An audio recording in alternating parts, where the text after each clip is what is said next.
Welcome to Truth Uncompromised. I am your host, Rhonda. Join us every Thursday at 7 p.m. Eastern Time. Truth is peace.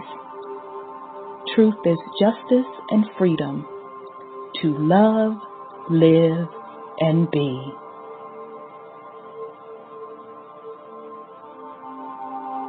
Music provided by SourceVibrations.com.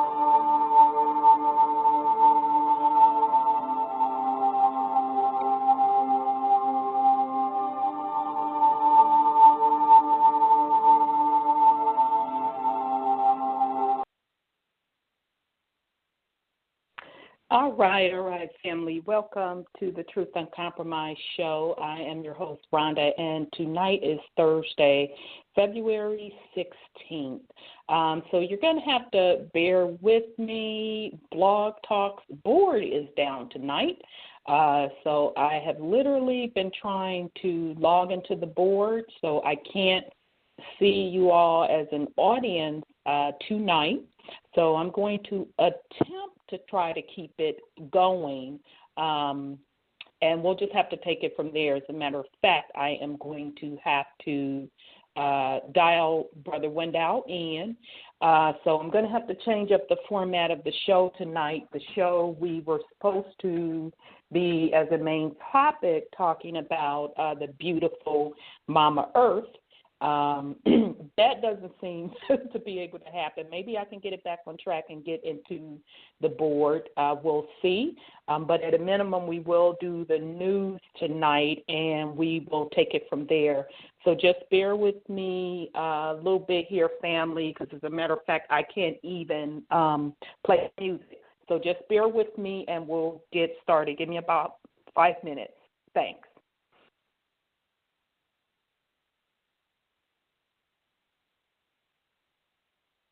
Okay, all right, family. Sorry about that. I literally have no board. So I am talking to Brother Wendell. I have to call him, dial him in. So I'm going to try to bring the board back up so we can do the regular show with Mama Earth.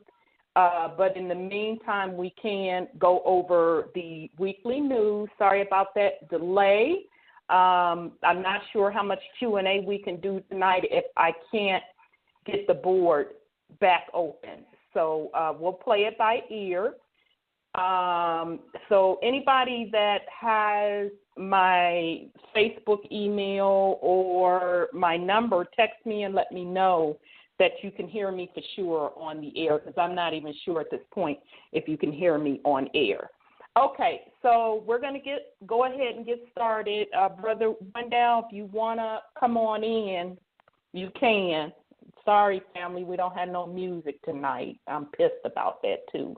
I love my music, but it is what it is. Okay, we're going to go ahead and get started with the news. Brother Wendell, you still there? Yeah. Okay. Sorry about that. I don't know what the hell is wrong with Blog Talk, where the damn board just totally went down. So we'll just have to do it old school style tonight. Okay, so with that said, we're going to go ahead and get started. I'm not sure if you got my email, Brother Wendell. I sent you an email. It was a video I wanted you to watch because I know it was going to blow your wig back. Did you get a chance to see it? Yeah, I saw it. Okay. So what are your thoughts on it?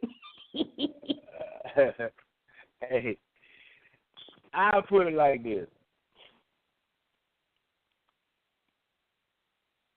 These folks know some shit is fitting to go down, and they just destroy whatever they can before it happens. Mm-hmm. But how long have those monuments and artifacts and all that stuff been around? Shit. Exactly. And these people have never done anything like that. So why at this all of a particular sudden? time? Yeah. So what happened was, for those of you I was trying to upload the video. I couldn't get it uploaded, but it wouldn't have mattered no way at this point since I can't get to the board. But there's a video circulating around on Facebook where basically in Iraq, all of the chipped in stone artifacts of the Anunnaki, they were literally in this video. They had I don't know what you call that damn saw tool they had, Brother Wendell, like they had grinders and everything. Grinders, grinding off the images, chipping them off. Now this is the one that effed me up though. Why they literally bombed the whole underground structure, bombed it to destroy it. Yep. And I'm sitting there looking at that video. I had to look at it 3 times. I said, let me make sure that I'm seeing what I'm seeing. So anybody that's followed us on the Creation Story Myth series, and Brother Wendell, also included in that series, The Lost Book of Enki, we broke down all of the Anunnaki story and history of what we know to date. And we started getting into what a lot of those Sumerian images, what they really meant, even down to who the particular Anunnaki's names were on those stones or carvings. A lot of the Sumerian artifacts were in Iraq. And so this particular video, they showing where they're purposely destroying the shit. Now, in the video, they're trying to make it like the reason that they doing this, which just, it's just straight up disgusting, y'all. But they're trying to make it like the reason that these folks are out there destroying it, they're trying to put it on terrorists. Mm-hmm. Saying basically that the terrorist slash religious reasons are the reason that they're destroying it. But I'm like Brother Wendell, when I was looking at that, I'm like, that don't make sense. Why now all of a sudden that stuff has been there? We don't even know how long it's been there. Let's start with that. We don't even know. So for them to come out with this half-cocked excuse, and that's exactly what it is at this point, is half-cocked, that the reason they're destroying it is because of religious reasons, it's just straight laughable at this point. It's truly, truly laughable. So I'm with you, Brother Wendell. Something has to be shaken off. Really, really important as far as I'm concerned for them all of us a sudden to start destroying that stuff like that. Yeah, it's it's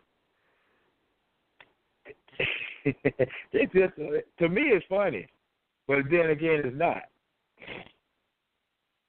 Wow. Because you know they talking about Islamic State. Yeah, okay. Who's behind all that shit?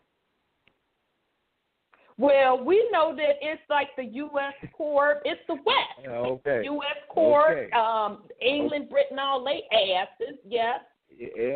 Yeah. So, you know what occurred to me in checking that out? Mm-hmm. Well, all these little cuts they claim they got going on, why don't they cut the damn black budget and eliminate stuff like that? If they truly doing anything. You understand what I'm saying? So you saying because that they're cutting the black budget? Say that again now. My thought is this about that. If they're supposedly doing certain budget cuts, why not cut them damn black projects they get? Because that's what that is. That's what they spend money on to do shit like that, them black projects that don't nobody know nothing about. You understand what I'm saying? I see what you're saying. See, ISIS ain't nothing but a black project. You understand what I'm saying? They funding that. True. And Islamic State ain't nothing but ISIS. True. That's true. That's very much so true. Okay, I see where you're going with that. Okay. They full of crap. Yeah, they are full of crap. So we'll keep watching that as best as we can. But I was really shocked to see them so boldly. Not only were they destroying the artifacts, but just the fact that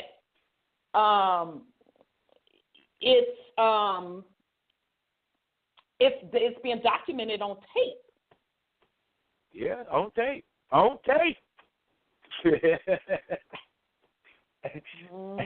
They got this on tape and somebody put it out there.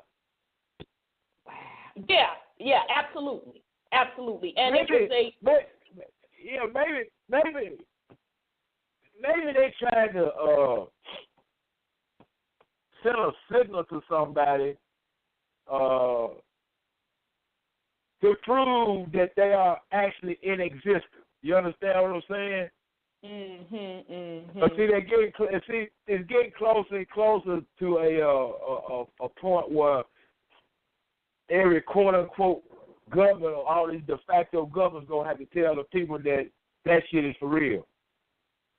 Yeah, that's what I think too, Brother Wendell. I think that you're absolutely correct on that. I hope I can get this damn board back up, because I also had a video going into it was another Dr. Blair video talking a little bit more about how we know that we're close to the end of the age, whether you want to say age, whether you want to say era, whether you want to say we're going into another dimension. He started listing some of the signs. Now, this particular video that he's referencing this particular video, he did this back in 1994. And so one of the signs, and I showed thought of you, Brother Wendell, when he said the moon and the sun are consistently out at the same time. Yeah. That's when you know that we are about to switch, or we're in the process, rather, of switching over to this other dimension. Yeah. So, seeing that video also made me think of, maybe that's why they're trying to destroy a lot of those artifacts. Yeah. Oh, speaking of the moon, I just happened to hear somebody 2 or 3 days ago mention something that I mentioned months ago, and that's the only person I've heard even say anything about it. About a quarter moon being upside down.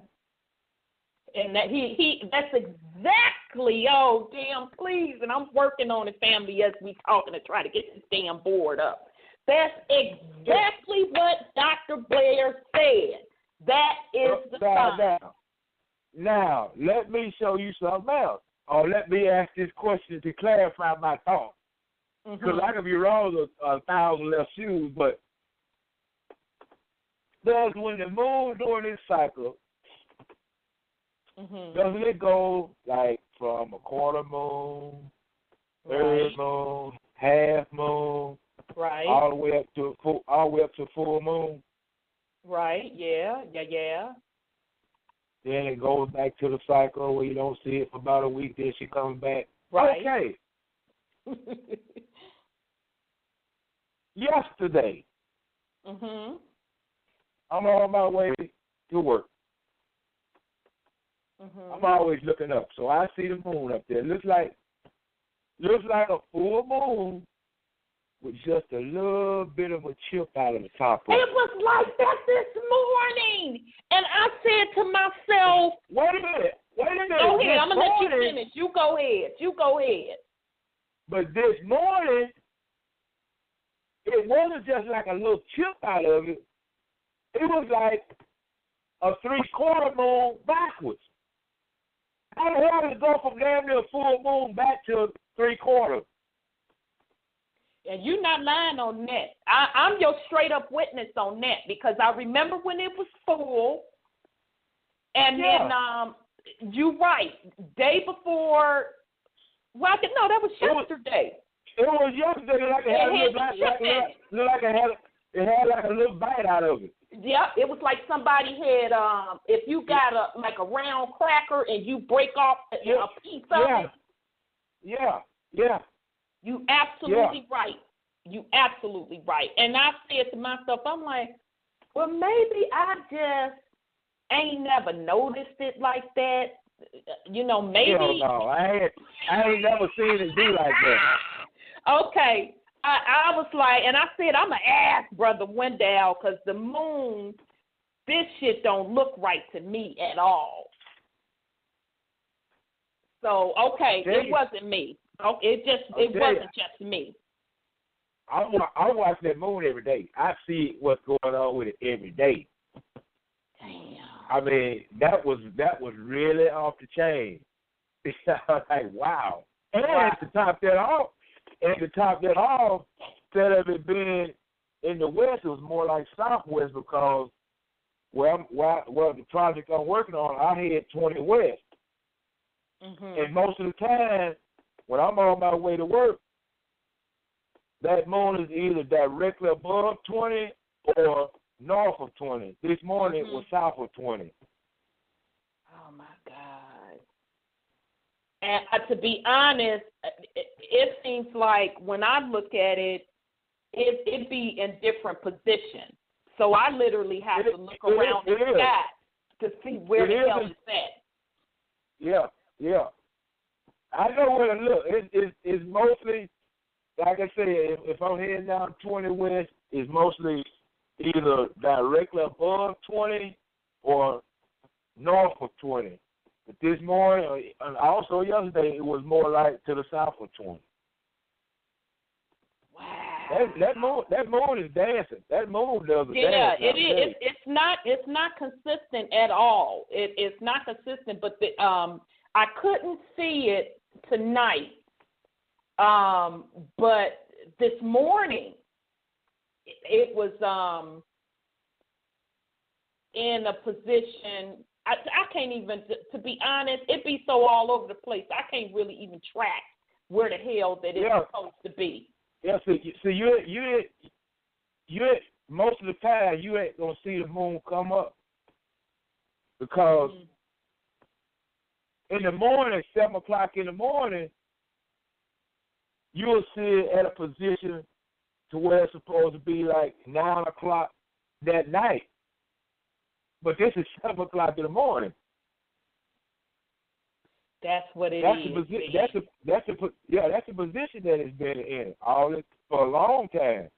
That's why I'm confused. That's why I'm confused, because when I get up in the morning, you would expect that it has moved.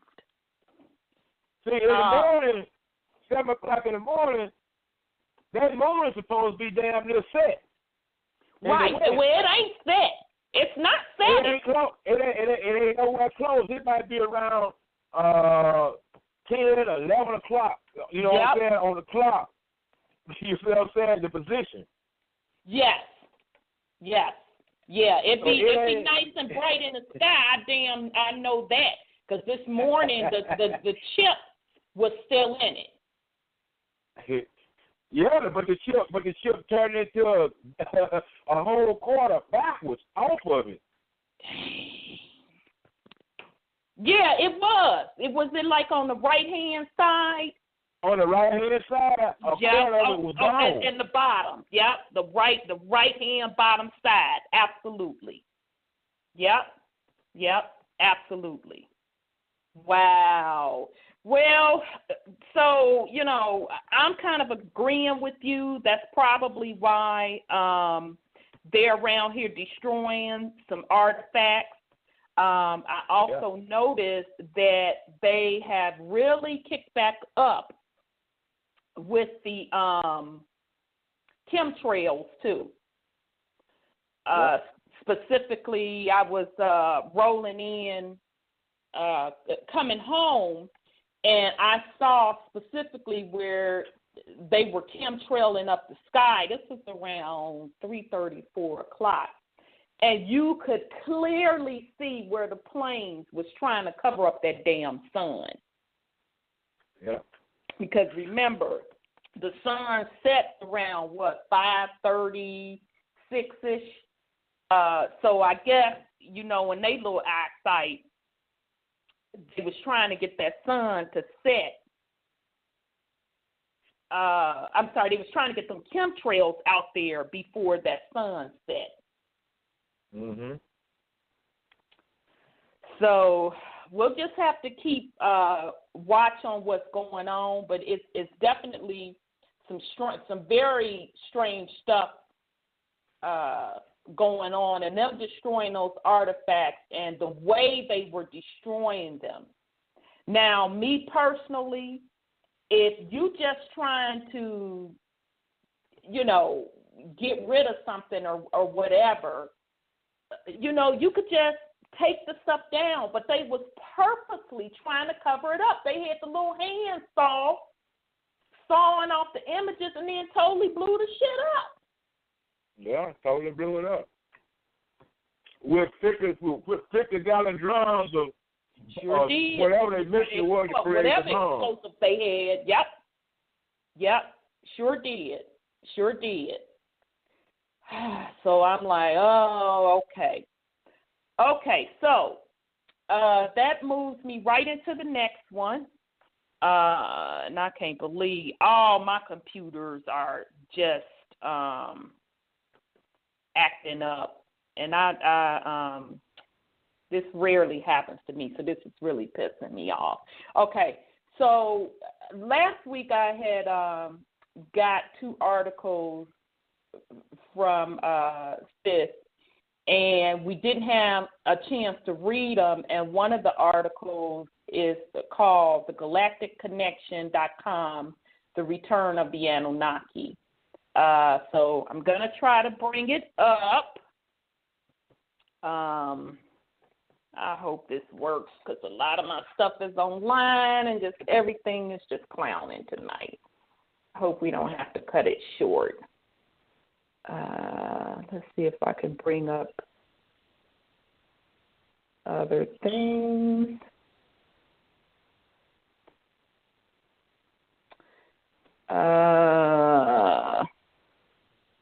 It's like I either got hit with something, like my network got hit with something, because now nothing's rolling. So bear with me here, family. In other news, the other thing I forgot to talk about last week while I'm waiting on this other damn article to come up, did you hear about California put in legislation to secede from the U.S.? They put in some legislation, back in January. I thought that was huge. That's been in the works here for 2-3 years, I believe. Yeah, now I know it was rumors that,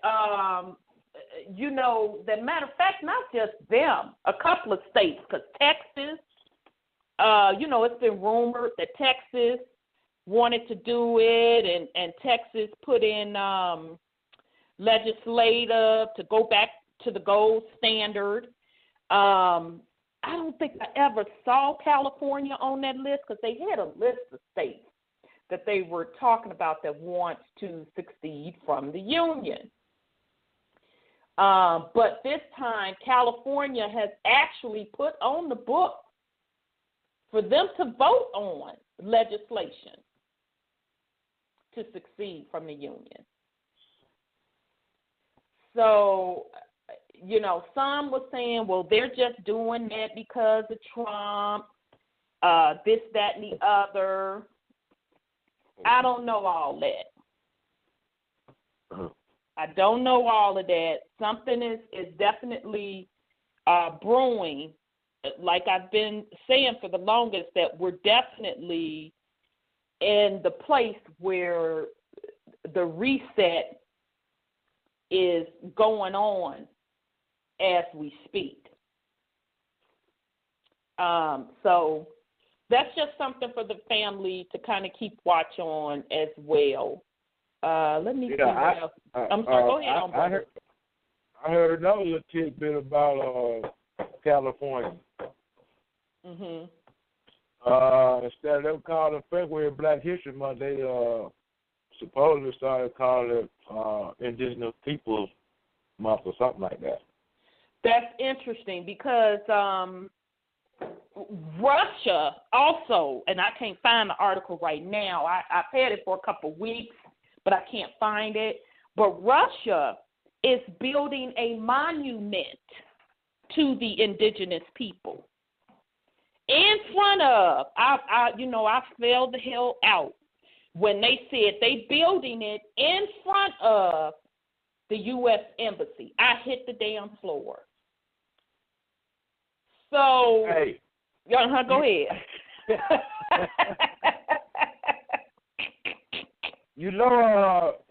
Alaska is really part of Russia's territory, don't you? Yes, I do. Yeah. Yes, I do. Absolutely. Yeah. Absolutely. So so Russia is literally building a monument in front of the U.S. Embassy in honor of the indigenous people of America. Let's be clear. Yeah. Of America. So I'm like, oh boy, everything is really, really jumping off. Okay, so I did finally get this article to come up. So the article is The Return of the Anunnaki. It came out February 7th, and this is from Galactic Connection. Okay, so it says ancient origins. The Anunnaki are believed to be the creators of man. These mighty gods left Earth in the distant past, saying that one day they shall return to Earth. Curiously, if we look at ancient cultures around the globe, most of their gods, creator gods, left Earth and promised to return one day. According to certain researchers and authors, the Anunnaki are due to return to Earth in order to fix what they had done wrong, in order to accelerate a spiritual awakening and evolution of human consciousness. The Anunnaki could be returning to Earth, according to a recent interview with Stan Deyo, who said NASA and the Pentagon believe the Anunnaki will return with the arrival of the planet Nibiru. But hold on a minute. Aren't Nibiru, the Anunnaki, and all of that stuff non-existent? In Sumerian methodology, mythology rather. So let's be clear that when they say Sumerian mythology, those are just the artifacts Brother Wendell and I was talking about, where they asses was over in Iraq destroying. Okay? So anyway, in Sumerian mythology, the Anunnaki were a group of good and evil gods and goddesses who came to Earth and eventually created the human race. The existence of the Anunnaki and extraterrestrial civilization that came to Earth in the distant past has long been disputed by researchers. Yet their existence and arrival to planet Earth is well documented in many ancient texts that mainstream history has completely ignored, according to numerous authors around the globe. Interestingly, there are certain African cultures believe that extraterrestrial beings have been visiting the Earth for tens of thousands of years. For example, the Zulu legend speaks of a time when visitors from the stars came to evacuate gold and other natural resources. These mines were worked by slaves created by the first people. Okay, so when they speak of the Zulu nation, that is South Africa. Am I correct, Brother Wendell? Yeah, you can go ask Credo Boutoir about all that. Exactly. And that's what I was going to bring up. Same thing he talked about. Okay. So according to some sources and interpretations, these gods came from Nibiru. The Assyrians and the Babylonians called the planet Marduk. The Sumerians said that a year on planet Nibiru, a Sar, is equivalent in time to 36,000 years on Earth. So those of us that studied with Brother Wendell when he was doing the Lost Book of Enki, he did an excellent job breaking down the stars and calculating the times on up until where we are today. So for those of you, you could go, those episodes are on YouTube. If you want his notes that he have accompanying them, I have uploaded them on the Truth Uncompromised website. So you can go to TruthUnCONPromeyezedMediaNetwork.com and you can get the notes there. Okay, so no, Nibiru does not exist, you say? Well, there are numerous indicators that suggest there is a massive planet in the outermost edges of our solar system. According to the Washington Post, a heavenly body, possibly as large as the giant planet Jupiter and possibly so close to Earth that it will be a part of this solar system, has been found in the direction of the constellation Orion by an orbiting telescope aboard the U.S. infrared astronomical satellite. All I can tell you is that we don't know what it is, says Jerry Newbar, chief IRAS scientist. Yeah, right. R. Harrington wrote a very interesting article in the Astronomical Journal in 1988. Harrington suggested that a planet 3 or 4 times the size of Earth existed, having a position of 3 to 4 times further from the sun than Pluto. We've been talking about that forever, that we felt that Nibiru was right outside of Pluto. So anyhow, according to the mathematic models that were presented, it is believed that Planet X, or Nibiru, has an extremely elliptical orbit of 30 degrees. In 2008, Japanese researchers announced that according to their calculations, there should be an undiscovered planet at a distance of about 100 AU astronomical units that has a size of up to 2/3 of planet Earth. Many would argue that the above suggests a planet like Nibiru can exist. It is believed that the average life expectancy of the Anunnaki was 120 stars, which is 120 times 3,600 or 432,000 years according to ancient texts. So I can't remember when we were doing the Lost Book of Enki, the ages. I can't remember if somebody was past. Well, hell, we don't know how old they were, because when they came here, they were all grown. They were grown, that's right. They were here for thousands of years. That's true. That's true. That was supposedly what, 450,000 years ago. True. Okay, so we don't know, but that's interesting. I would love to know where they're getting that life expectancy of 120 stars from. But anyway, they don't have a life expectancy. I do remember in the Lost Book of Inky. Remember when who was that? Was it Inky and remember Inky was talking to somebody and they were talking about how old they look. Inky, Lil, Nelasar, and Nigga Sheeta, because see, they were the main players in the story. Mm-hmm. They were sitting around just reminiscing one day and talking about how old they were looking. Yes. Because they had been on Earth a long time. They were aging faster, right? The Earth cycle made them age faster. But, however, remember when Nigga Sheeta and who else was it? Adapa. When they took Adapa up there to meet Anu, they kept the Muzi up there for a little while and ran some tests on him. Right. And they found out that they were aging, so they made a little potion they could drink, because if they were at that point before they figured that out, at that point, if they were to come back to Nibiru, they would soon afterwards die. But right. They made some type of potion where it could reverse that, so they could all come home. Oh, that's right. That's right. So they don't have a life expectancy. That's right.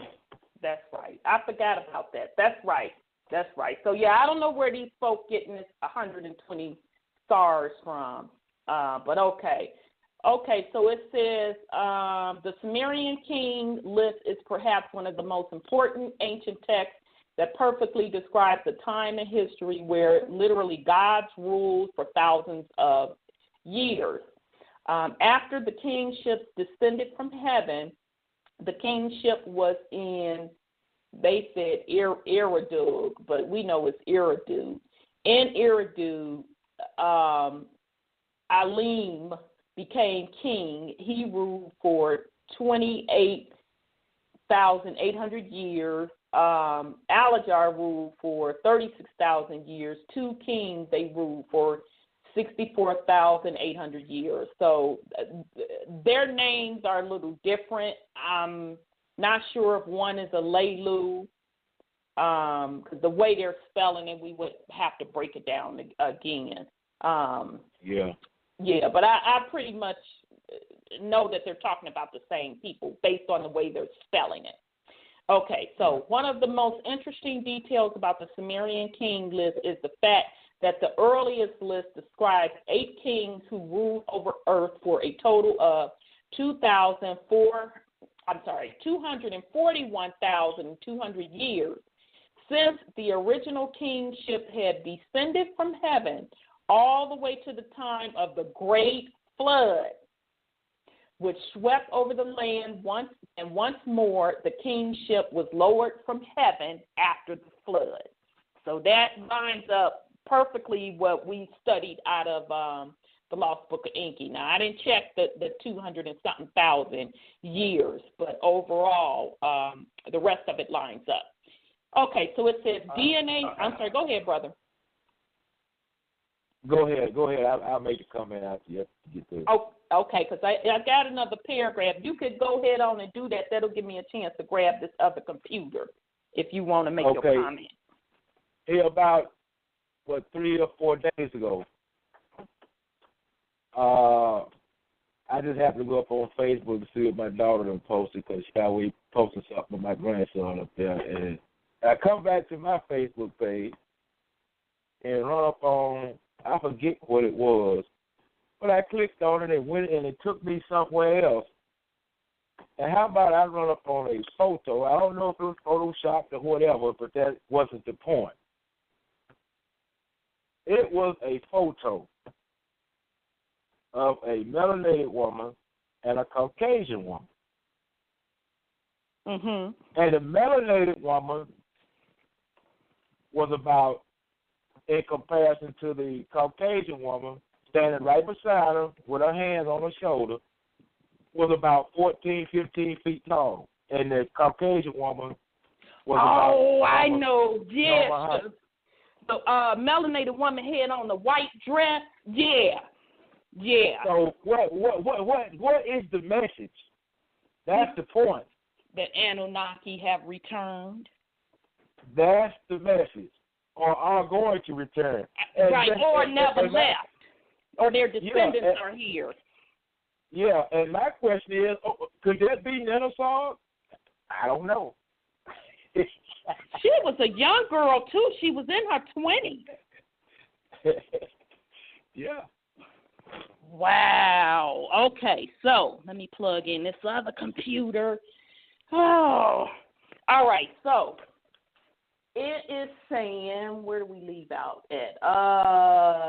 Okay, DNA, evidence of a God.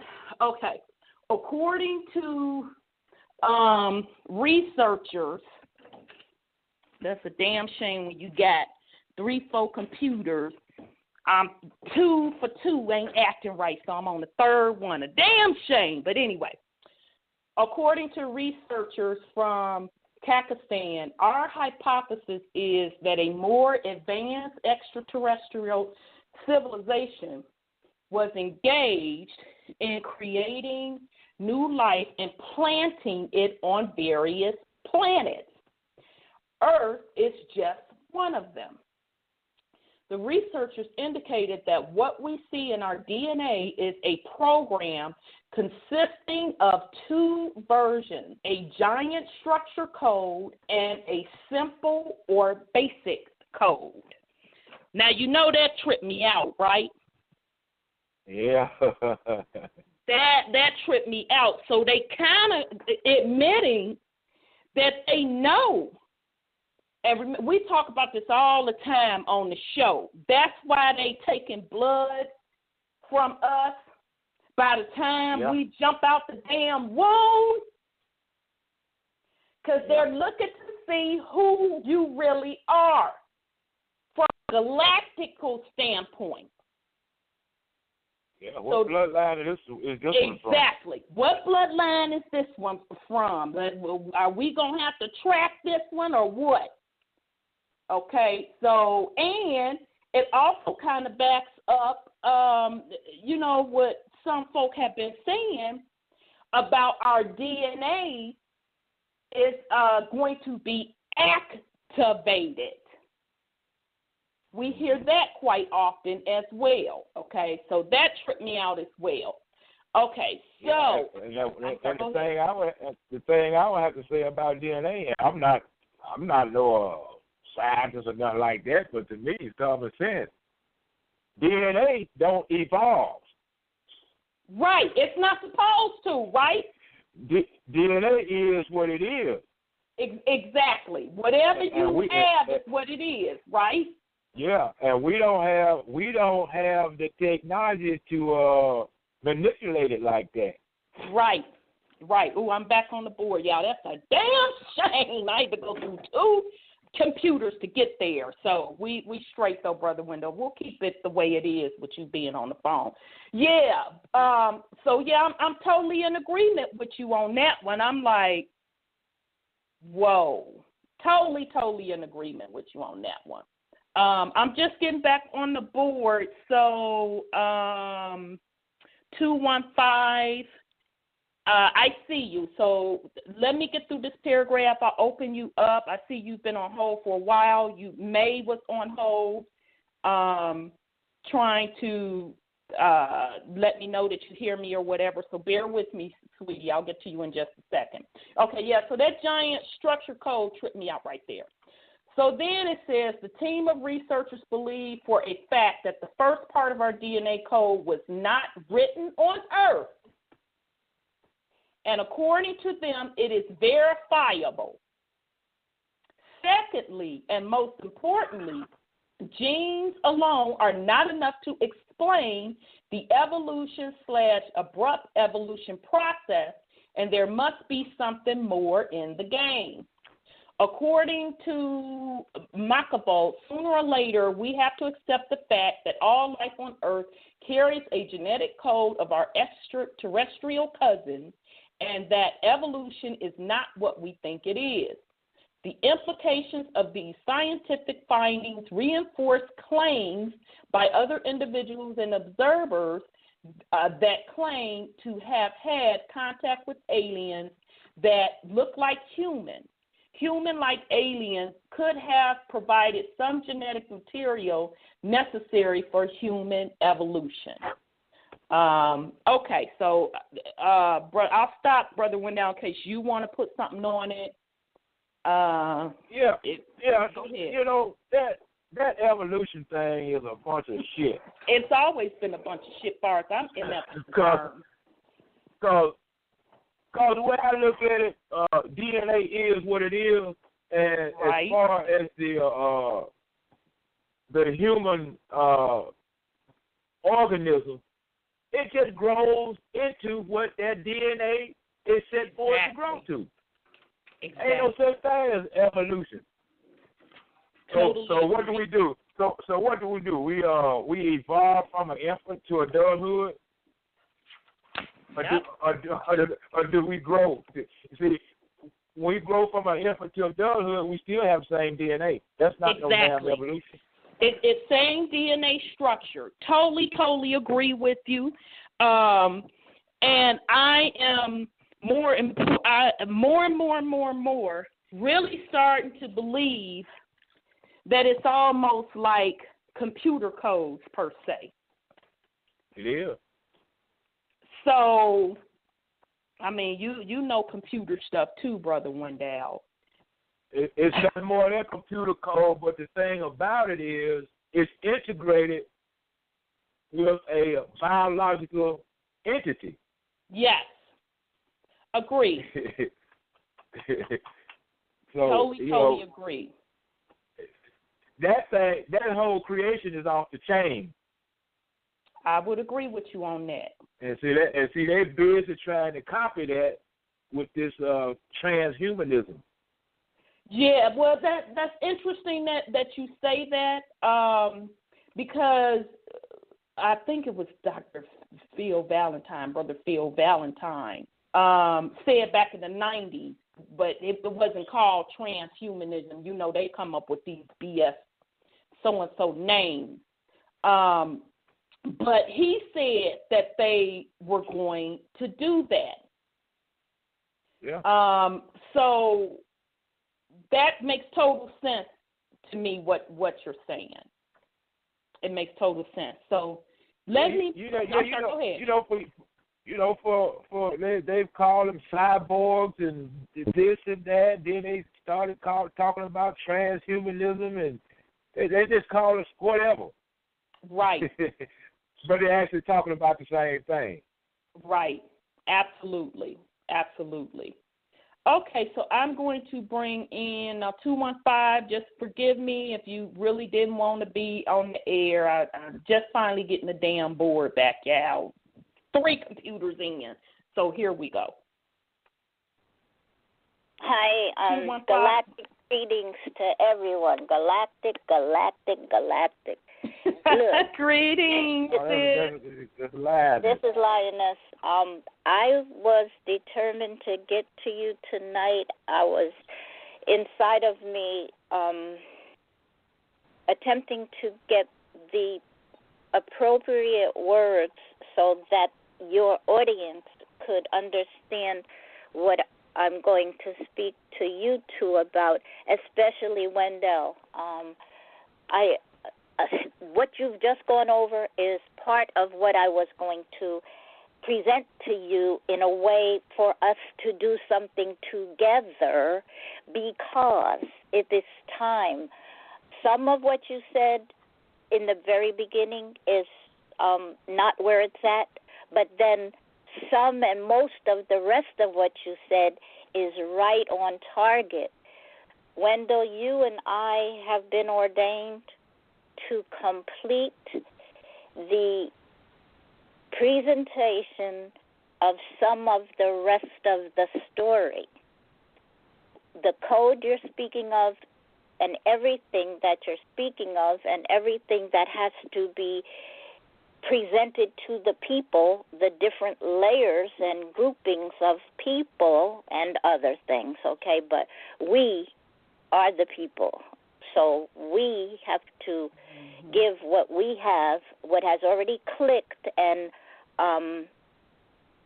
changed within us. It's not that you grew something new. It's that you activate it, because this is the fourth world of activation, ASIA, ASIAH. It means making an action. So, therefore, we have to put this together. Wendell did a wonderful job for the book of Enki. We have to remember, however, that was one rendition. And then we go to all of the books of Sitchin. That is one person with some people behind him rendition, a lot of which is so true. Then you have to also understand there were other people like us who were also here already and out there already from different places, and it is truly a mishmash of possibly a melting pot, but really a real rainbow of people and a rainbow coalition. No accolades to Jesse Jackson. No accolades to him. But right. It is that. Okay? And Wendell, all of the times before on those other calls, before you came on, Rhonda, and before Linda came on, and before I came on, but we were still all talking about this way before Doc ever came on the scene. For like my thing goes back decades and decades and decades. I'm trying to make this short, but I'm saying to you, we have to give this information out. There's a combined thing. That bite out of the moon has to do with the signs of now. So, Rhonda, you were right on target, and Wendell, you were right on target. It is one of the main signs of the last days, and the return of the Mother Goddess. But it's three coming back. It's Ninkersai, it's Inanna, and it's someone called Hannah. And that's why their rival movie, because Hannah is the mother of all mothers. And it's the return of the feminine energy here to right all the wrongs, but there are layers in terms of groups of people. There's also what you all got with that bite out of the moon was that a portal and a partial lunar eclipse happened, and I spoke about this on Saturday on my call. We, all of us, what you've been wishing for, what you've been praying for, it opened up all the way on Saturday. Saturday to tomorrow. Tomorrow is so very important, the 17th. And then it goes to the 26th, 27th, and 28th. You're going to see things that you and I won't be, I'm going to be hugging people that I haven't seen in a long time. But you're going to be so happy. Some people are not because they don't know what the heck is going on. We are to teach and reteach them these things. And I offer to you in one of 3 or 4 places, we must have a get-together to do the roundtables, to explain this to them from where you left off, but also some clarifications of yours, Wendell, and then the additions of what I have done and some other people have done so that the regular people can see who they are and stand up and receive what it is, but almost all of the stories that they have heard have to be re-clarified for them. They have to understand that Big God is a woman. Mother Earth is a living, breathing woman. and why a woman, the feminine energy, had to be first to bring forth whatever. We're not leaving out Father.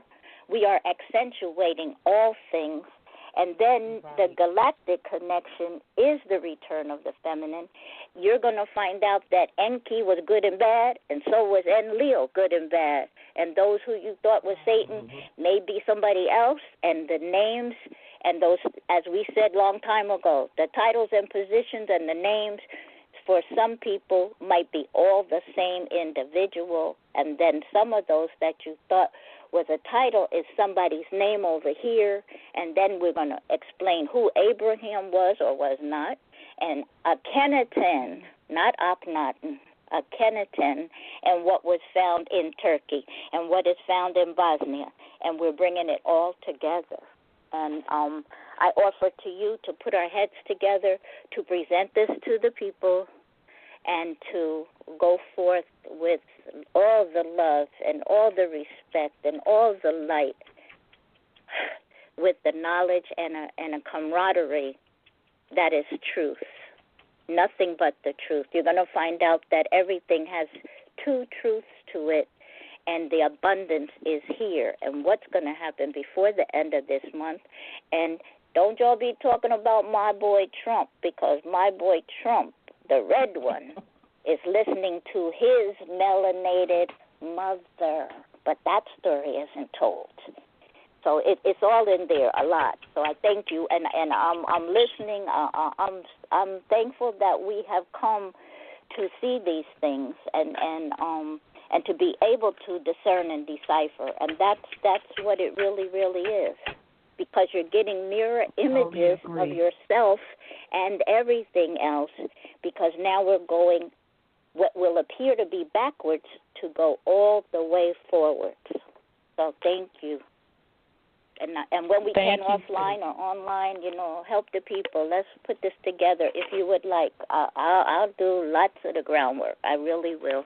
Okay. Yeah, well, you know how to reach me, and Brother Wendell for that matter, and we can all chop something up together and make it work for sure. So absolutely, I'm all for that. That sounds good to me. Yeah, but let me see what's going on. Yeah, I know. I'm flexible to float around, because this is what I've been doing all the time, no matter what else I've done as a systems program, as a manager, as a lot of things within that code. And there's code within the code, and then there's special code that you get to write yourself during the course of your experiences. But we have been given the authority to tell the people now more than ever before. And each week, each month, we get more authority to tell you more. So it's wonderful.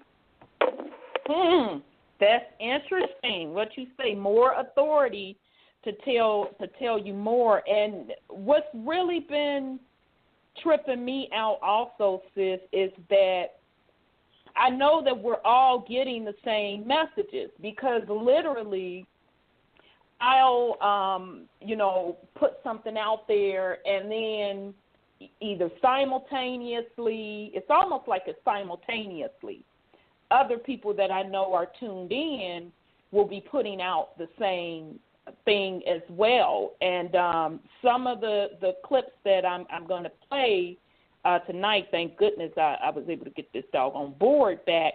One of the particular sisters, Fleur Byrne, I'm going to try to get her on the show. Her show just so happened to be the same night as mine, but I think we can work something out.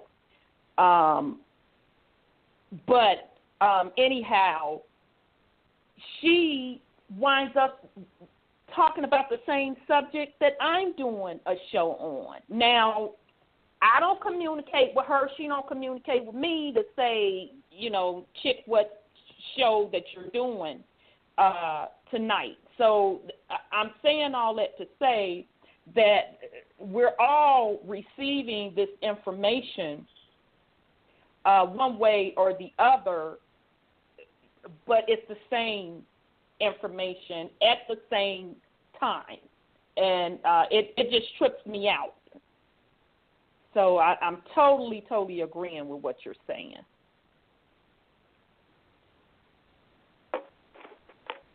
Yeah, because we just have to do that. But people, the one prerequisite that I have is when we present, the people have to do what is their part of the work that they have to do. For if they had already done their work, they would understand every word that we say and more so. So they have to do the work. But it will be in an atmosphere, an environment where they can get it, because we can explain all the angles and all the aspects so that even if their pathways aren't open, we can help them, assist them to open their pathways themselves, because all of the outer portals, doors, avenues, passageways, and paths, PATHSs, already. There's no blockages. There's no dome now. That's one of the reasons why you can see these different things now, and we don't have to worry about the chemtrails and things like that. Each sector, which is a key word, some of the people, warriors, if you will, because there's warriors that shall we say, fight physically, there's warriors that fight mentally, there's warriors that fight spiritually and emotionally, and in different categories, different division of labor, okay, but not the labor. There's no more slavery.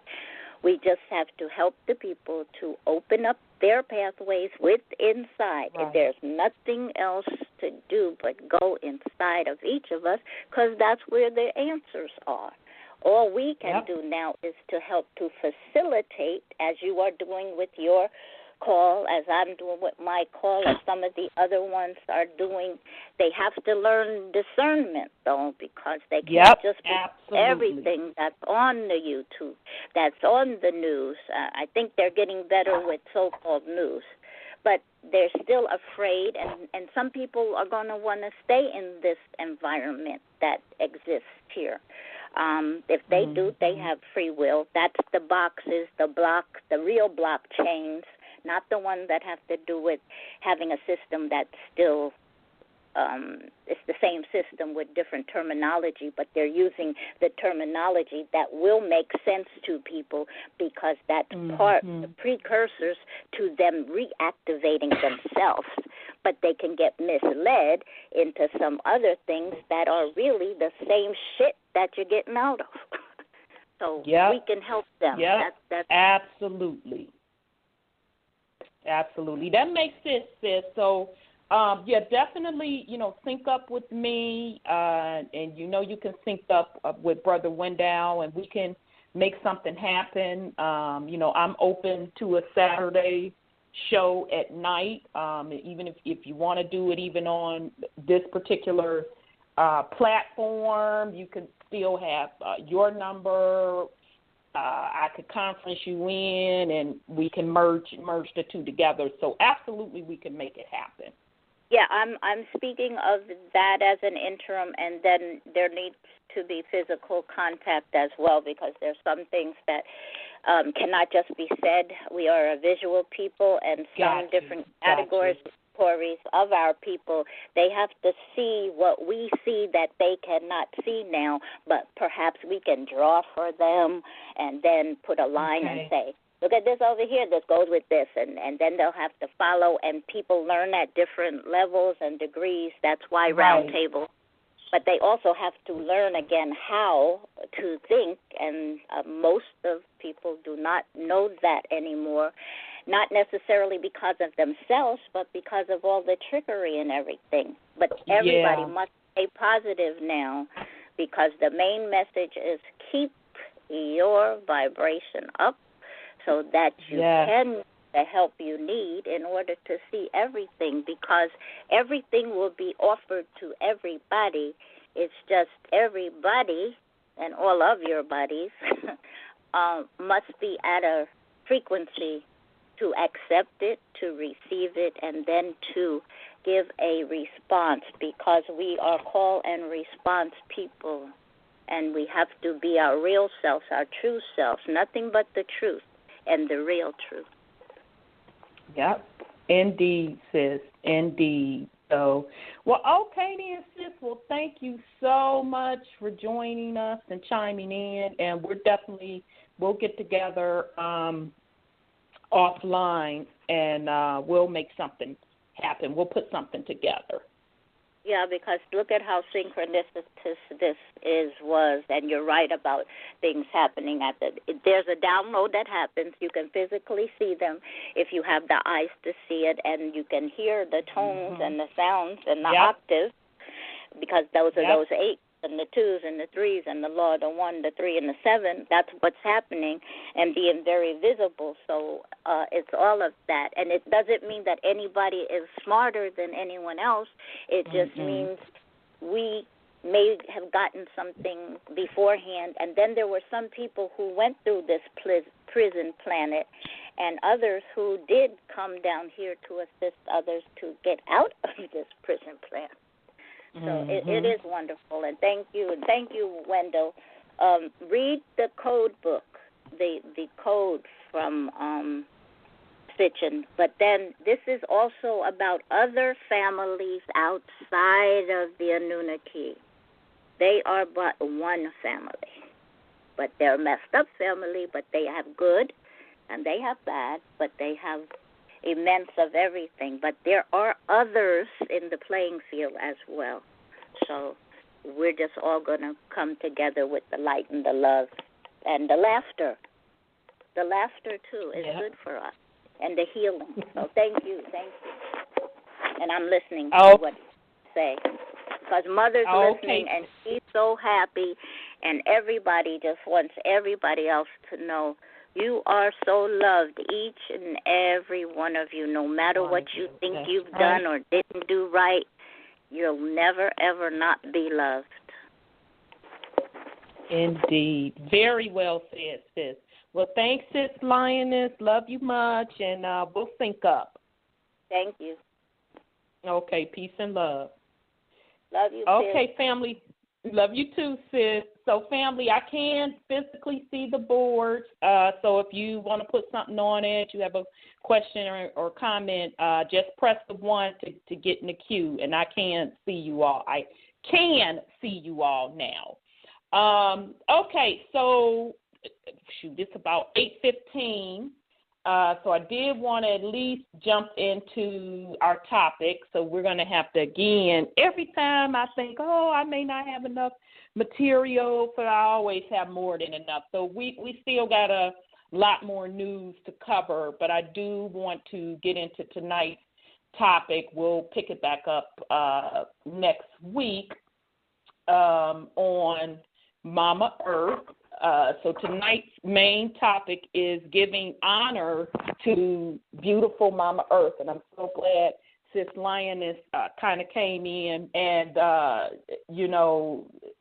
started talking about a lot of things about the age that we're in, the time that we're in, and just reminding us in general that we are living on, and I would even go so far as to say living within a being, which that is what this planet is, and not only a being, it is a feminine energy being.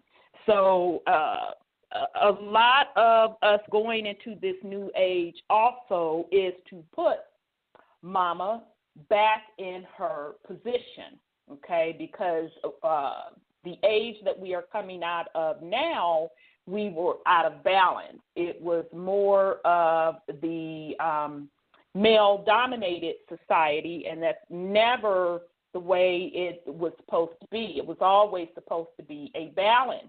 That is what our universal code is made of, a balance, the yin and the yang. If you want to break it down to the computer system, that's the binary code, the 1 and the 0. So tonight, I do want to give honor to Mama Earth. We're going to go just a little bit over some of the history that we know, and a lot of this will be based on our studies. I do encourage other people to join into the conversation if you want to add more to this as well. Just press 1 to get in the queue. I can now see you on the board. Okay, so we're going to start out.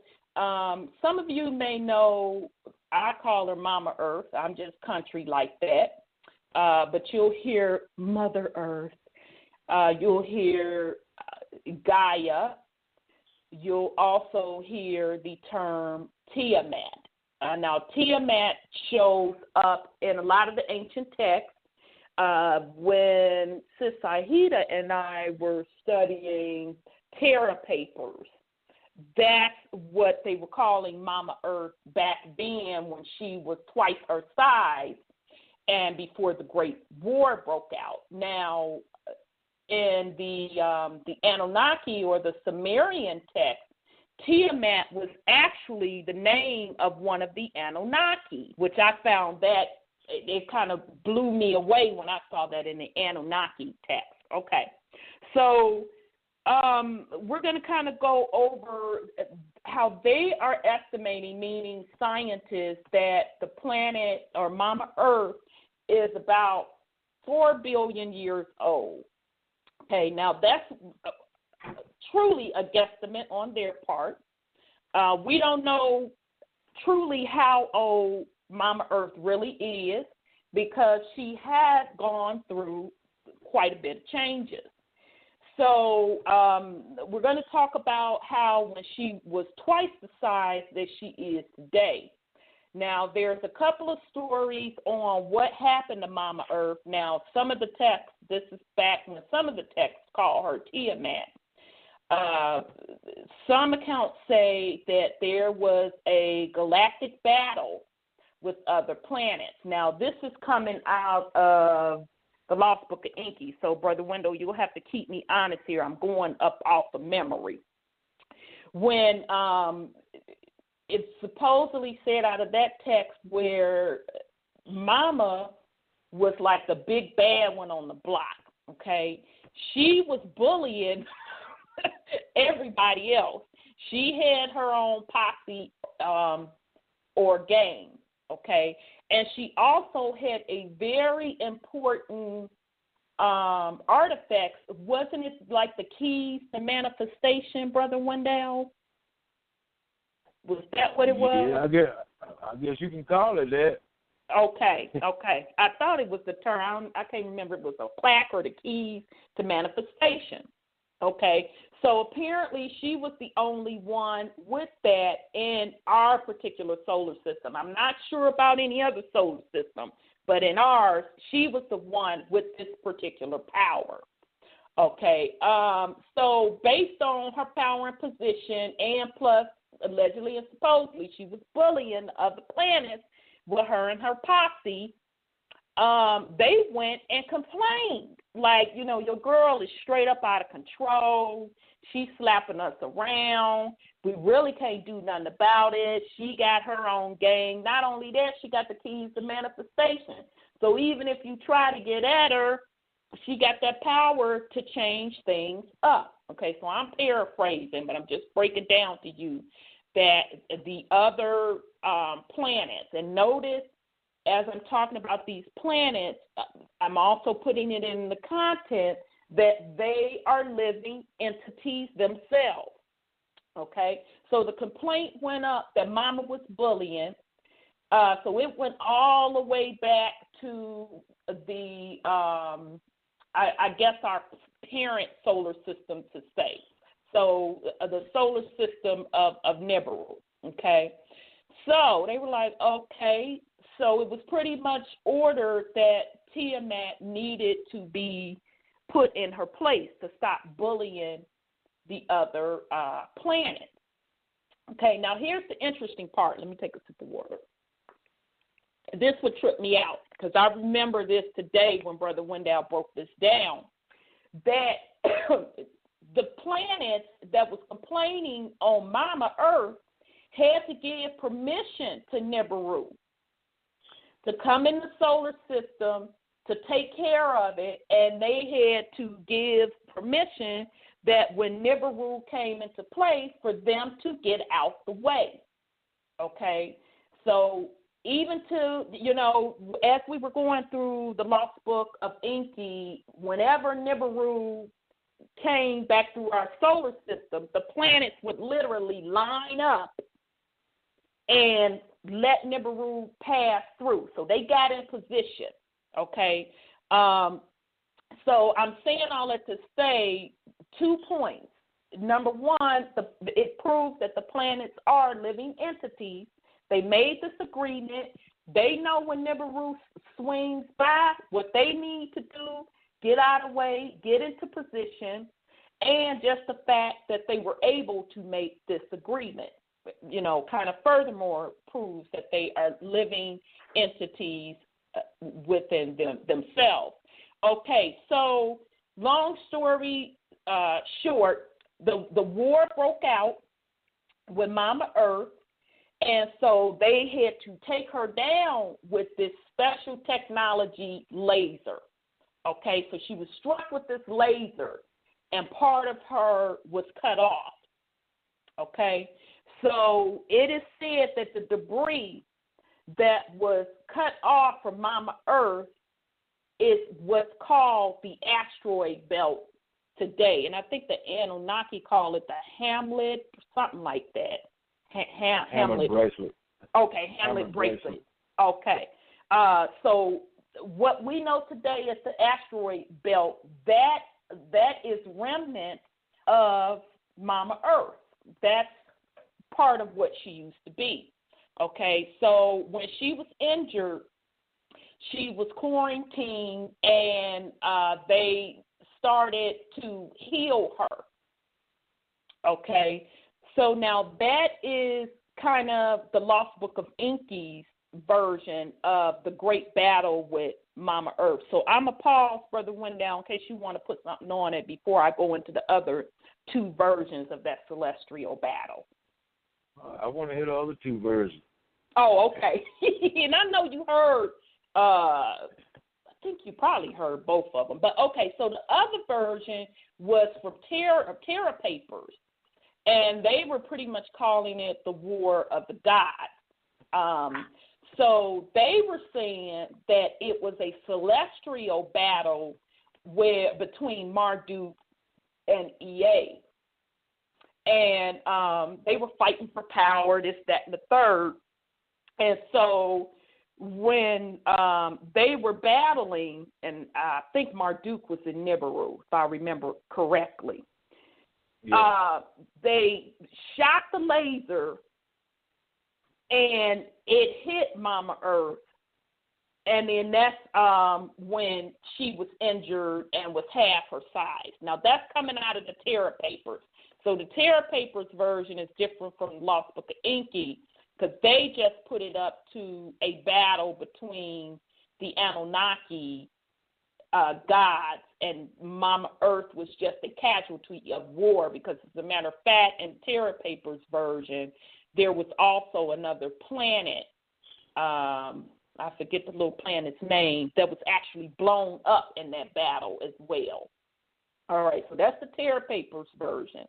The El Holy Tablets version by Dr. York kind of is similar to the Terra Papers.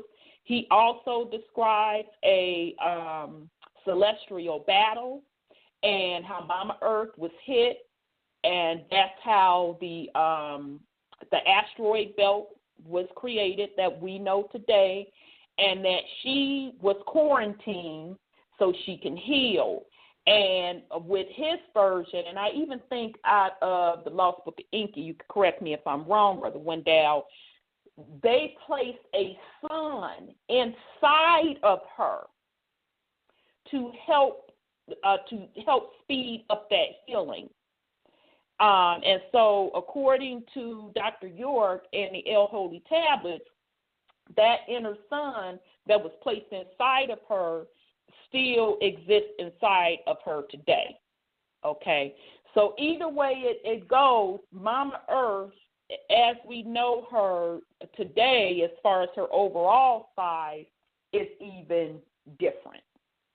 Okay, so I'll pause, Brother Windown, in case you want to put something on it. My question about the size of this planet is this planet is actually growing. Yes, it's expanding. Yes. So how could this planet be, let's say, twice the size it was in the past? You see what I'm saying?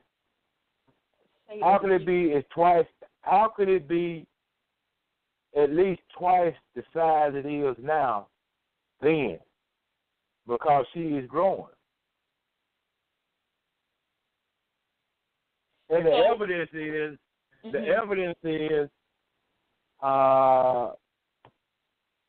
the deeper the archaeologists dig, the more they're finding. So how the hell could she be twice the size she is now as she was half a million billions of years ago?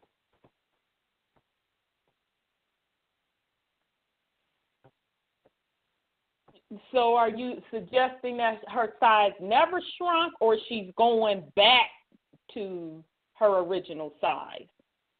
That's my question. Is she going back to her original size? I think she is. Or is everybody tripping? I think, and interesting, damn how synchronicity works, because in addition to what you're saying now, this blew my so-and-so wig back. We didn't have time to go over it in the news, but it was an article that came out actually in Yahoo News that said that they're finding lost continents.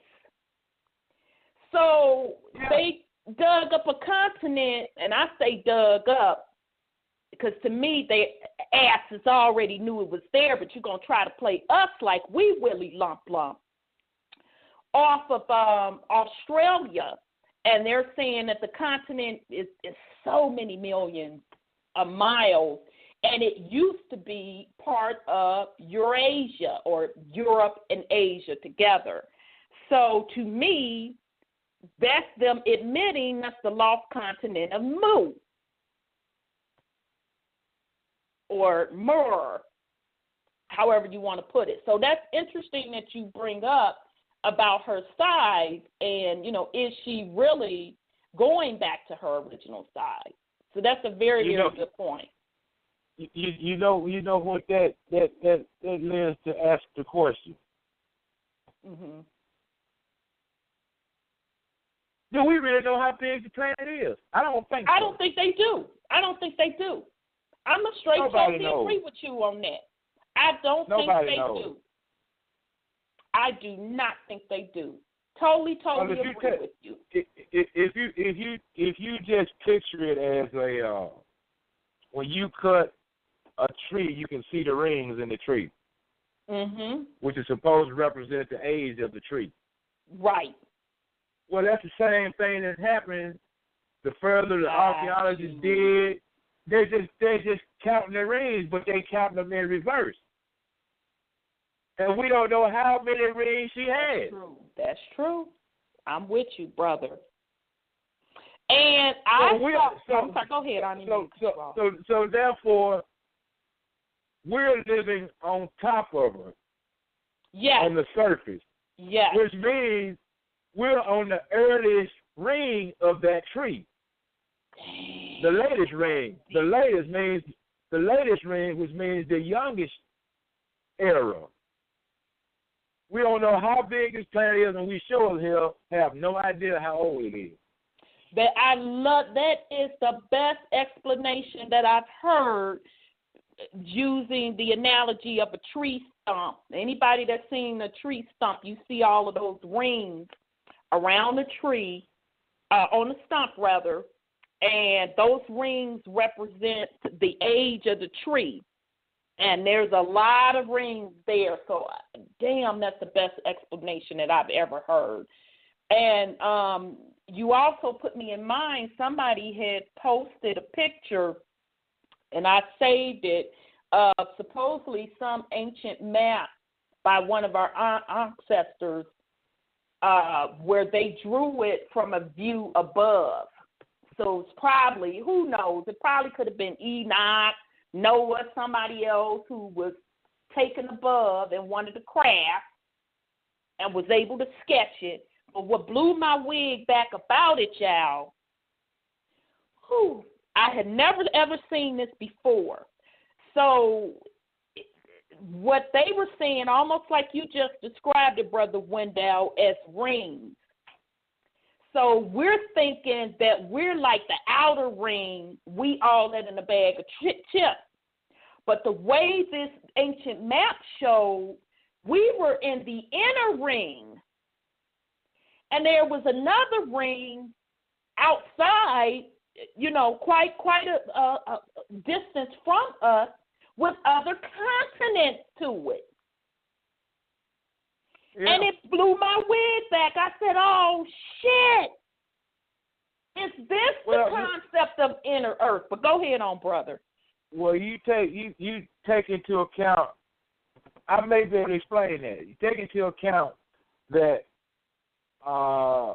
we're in a solar system. Mm-hmm. We're in a galaxy. Mm-hmm. We're in a universe. Mm-hmm. So those are just different rings. Sure is. We're that little core down there. We're that little core down there. That's the reference point. Right. Absolutely. Absolutely. So that's a good point. That makes sense to me. Yep. It just the rings on the tree from another perspective. Yep. Totally makes sense to me. Thank you. You're the first person that I've heard explain that with the rings of the tree, because I did see that ancient map. I'm going to try to dig it up and post it on Facebook. It's on one of these computers.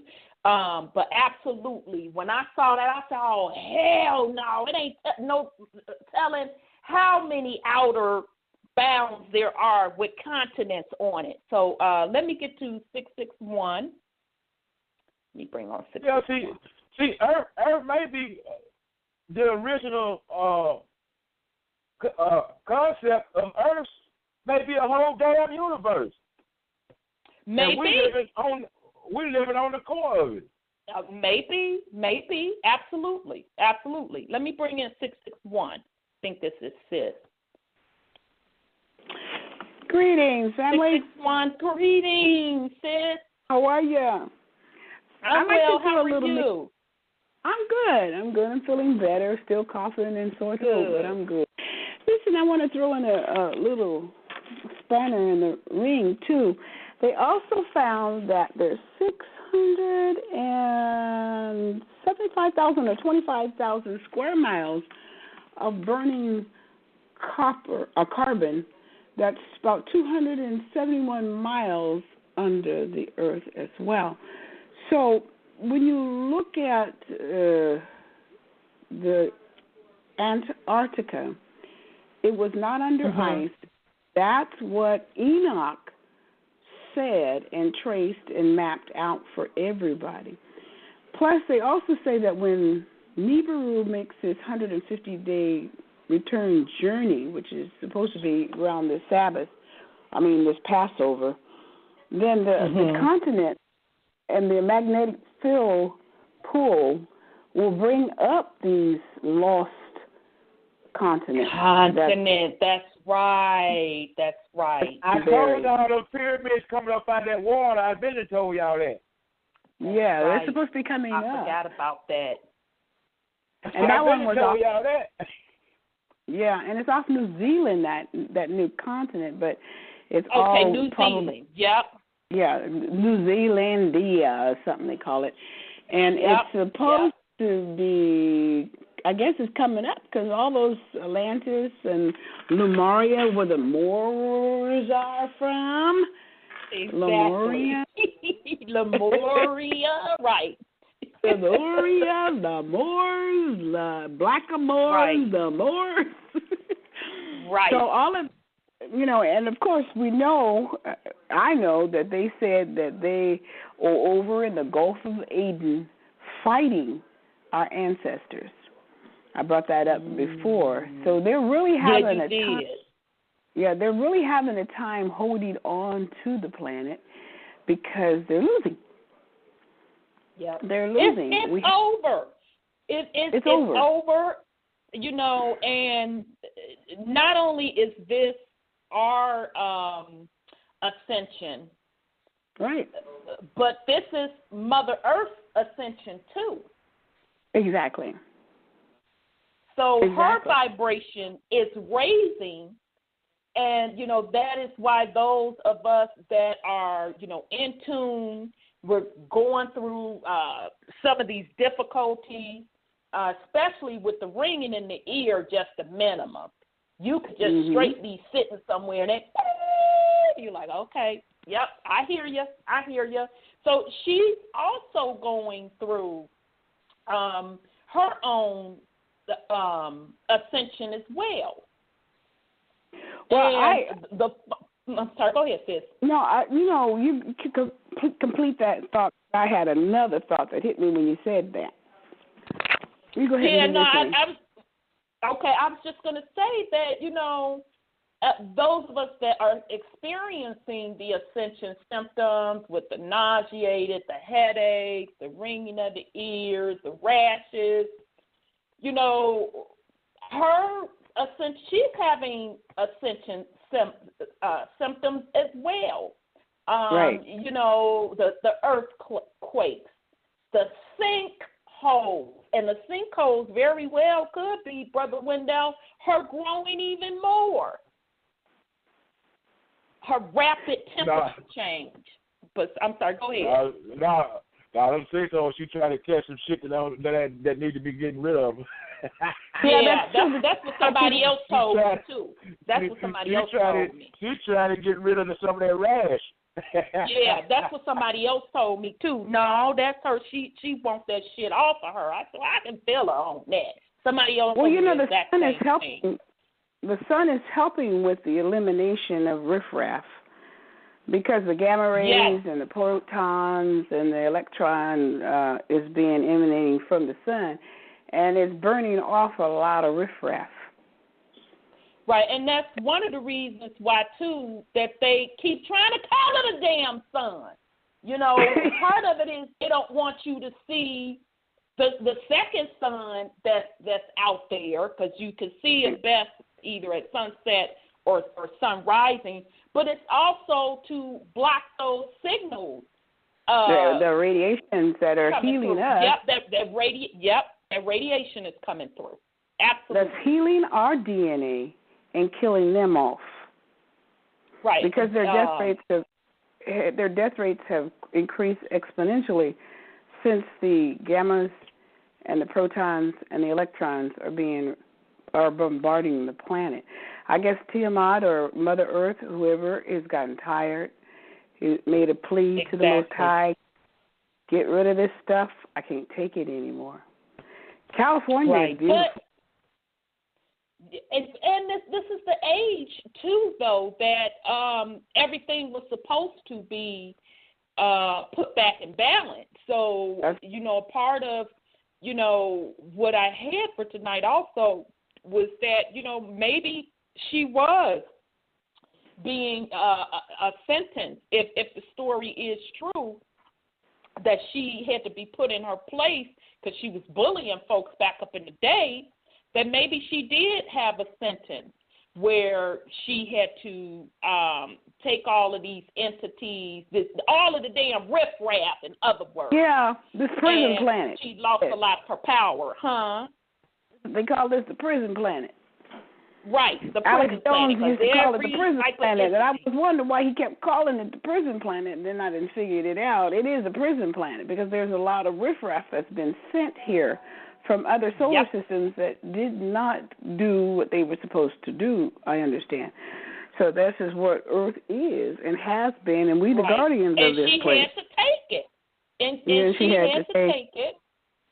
And then the other, those of us that are closely connected to her and the other and the creator of all, we had to put up with the shit too. We suffered. So that's why I say not only is her sentence being lifted from her and she's ascending, we're doing the same thing as well. And that's why another reason everything seems to be rapidly moving.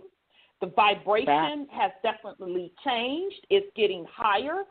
And that's why you can look around if you're in tune, if your third eye is opening, and you see these people losing their everlasting mind. They are absolutely going crazy, either rapid drug use. The Caucasian brothers and sisters, they're getting so strung out on these drugs, this heroin epidemic, heroin and meth. They're literally calling it a crisis, an epidemic. That's gotten out of control. And the melanated people that don't have their crap together, you can see them just going stark raving mad as well, because their body cannot adjust to the new energy coming in because they're not in tune. That's true. That's absolutely tainted. The blood is tainted. Yeah, the blood is tainted, their mind. Well, see, when you start going the way of the beast, and they are beasts, they're acting like beasts, they're returning. Like, remember in the Lost Book of Enki, the world was terminated because they started going back to their beastly state. And they wanted to have civilized man and develop a civilized man. But these people are going back to their beastly state. Right. And that is, I'm sorry, go ahead, sis. And because of that, they have to be destroyed. All this drug and sex and all this crazy stuff is not acceptable. Right, and that also unconsciously, those of us that can see it at that higher realm, that is the influence of the entities that cannot operate on the higher vibration that we're going to, because their asses don't want to leave. That's true. And it's over. They can't keep the planet in the lower vibrational state. They can't keep those that are ready to ascend and fucking feed on them anymore. That's over. And that's over. They found that 625,000 or 35,000 miles worth of burning carbon. So you remember the pits that is going to be there for them to be? Now you cannot tell me we not up in so-and-so sync, because I saw that today when you're referring to Yellowstone. Am I right or am I wrong? Well, Yellowstone is one of them, but they found another one on the west side of the planet over here in the west. And it's 625 or 75,000 miles worth of burning carbon, 270 miles below the planet. I mean, 670-some-thousand miles worth of burning carbon. I'm like, whoa. Yeah, and I just saw it today. This dude had put a YouTube video out talking about Yellowstone, and it was thousands and thousands of miles, and he literally said it is carbon. Yeah. That's literally what he said, and I had to go back over it again. I said, I don't know how much more convincing people need.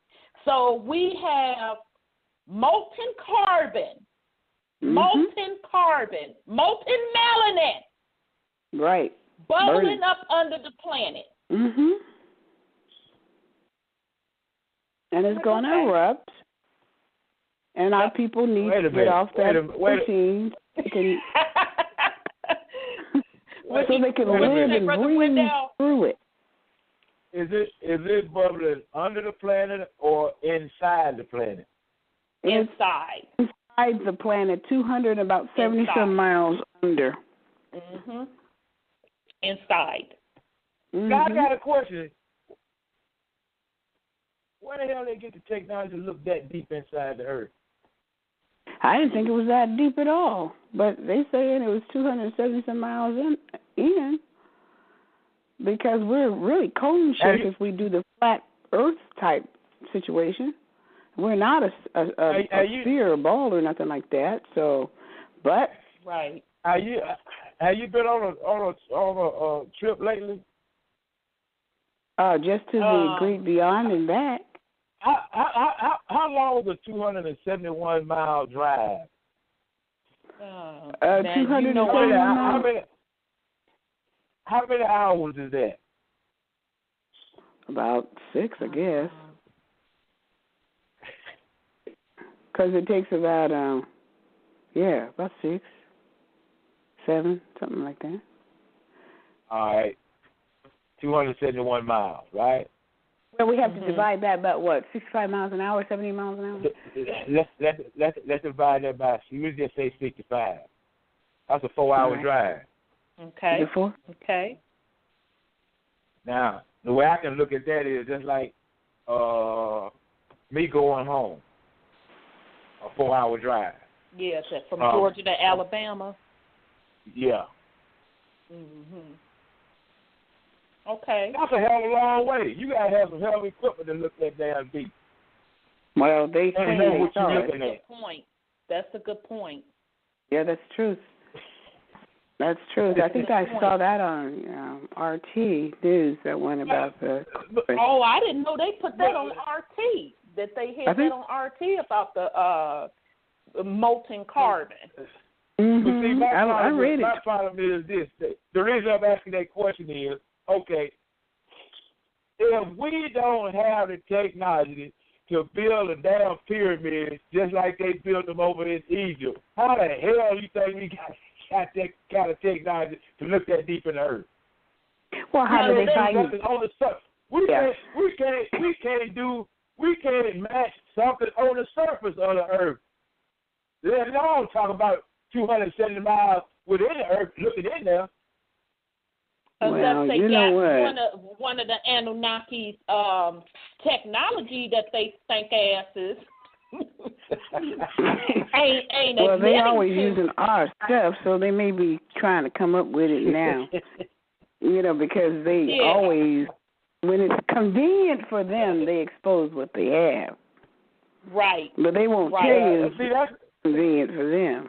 Yeah, see, why are they telling us now? That's some type of sonar equipment or something like that. Yeah, because I thought about sonar. Yeah, I thought about sonar too. So. Hey, wait a minute! They found Saddam Hussein in a hole. So they had that technology a long time ago, but it's convenient for them now. Right. Well, okay, that makes sense. Well, sis, I'm going to leave your mic open. Anybody else that want to join the conversation, just press 1 to get in the queue. So, we pretty much talked about some of Mama Earth's history that we know of to date. We talked about her quote-quote punishment or sentence. Something happened where some of her power was stricken away. She has been out of balance, all of these entities on her, the male energy ruling the planet, which has put us out of balance, and of course the abuse that goes on with the violation of her body. So meaning the poisoning with the chemicals, and we've talked about this before on this show, the taking of the oil from her. The oil is equal to her blood. Taking of the precious minerals, the metals, the gold, all of that as well, okay? And not to mention, now they're trying to mimic what the creator of all has set up naturally with their fake-ass technology such as CERN. trying to mimic what the universe does naturally, opening up portals and all of that. So anytime they try to mess with the laws of nature, it severely impacts her, and ultimately it impacts us as well because we are a part of her.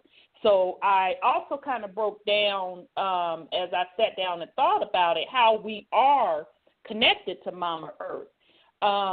You know, and I put a couple questions out here. Are the precious minerals, gold, silver, platinum, etc., are those equal to her organs? Is the land itself that we walk upon, are those her bones? The oil represents her blood. Just as our bodies are made of 78% water, Mama Earth's body is made of 71% water. We breathe her air, which air itself is made of water. So it has even been said from a metaphysics perspective that we are technically, because the air itself is made of water, that we are actually living underwater, but at a lighter depth. So now let's think of that. If we are living in water in a lighter depth, would that make us actually living in Mama Earth's womb? So I also just go on to say that she speaks to us every single day. You know, if we are in tune with her, you'll just notice the little things, and part of that we already discussed with the ringing of the ear, although that's also, you could be getting upgrades from higher dimensions as well, but that also, that ringing of the ear is a connection to tuning in to her. And then I also just want to remind us that we can learn a lot from the animals, because I have to give it to the animals. They always love her, they obey her, they respect her, they fear her. They do not defy her laws. And I just go on to say that just as we are multi-dimensional beings, so is Mama Earth. And to me, that's what this whole concept of a new Earth is all about. She also exists in many realms, and she is getting a well-deserved upgrade, as I discussed earlier, as we are. And she is being free as we are being free. So before, I do have a video that I want to share with you all. I put this out on Facebook about a week ago. It got a lot of hits, and it's from my girl, Fleur Brun, FLUERBRUN, and she put a video out about a week ago, and this video was so hot, they shut her damn Facebook page down. But she goes into who has been controlling the planet and why they have been controlling the planet. It's called the Centurion Tall Blacks, the wizard behind the curtain. So before I go to that video, I see 404 in the queue, so I'm going to bring you in before we go to that video. I think I'm bringing you in. Here we go. 404, your line is open. Greetings, family. How are you? How are you, Sister Rhonda? I'm doing well, beloved. How are you? I'm doing well. As you all were talking, and then I'm kind of like on different wavelengths and different information that I'm getting. But as Wendell was talking, how you doing, Wendell? It's Sister Jillian. I'm all right, baby. How you doing? All right. As you were talking, I got some information, and I started going back. I started recalling about DNA and RNA, right? Mm-hmm. Now, DNA is and DNA is deoxyribo nucleic acid, and then RNA is ribonucleic acid. So when I started going back to my microbiology and AMP, they're the bases. You remember the bases, they come in base pairs. So the first basing of the pair would be adenine, guanine, cysteine, and thionine for DNA. That's the main, that's the mother coding, right? And they're considered codons. So when you go to the RNA, which is slightly different, that would be still adenine, still guanine, still cysteine, but between thionine, that changes to uracil in RNA. And they're in base pairs. That's what I was thinking about. They come in base pairs. So basically, when you're looking at the ladder on how the pairing of the codes and the codons, and you think about it in a numeral fashion, when you add the three pairs, like say you do ATC, then the A would fall up on the 1, and then the T will fall up on the 2, and then the C will fall up on the 3, because we only have 9 numerical numbers on the planet. There's only 9 numbers.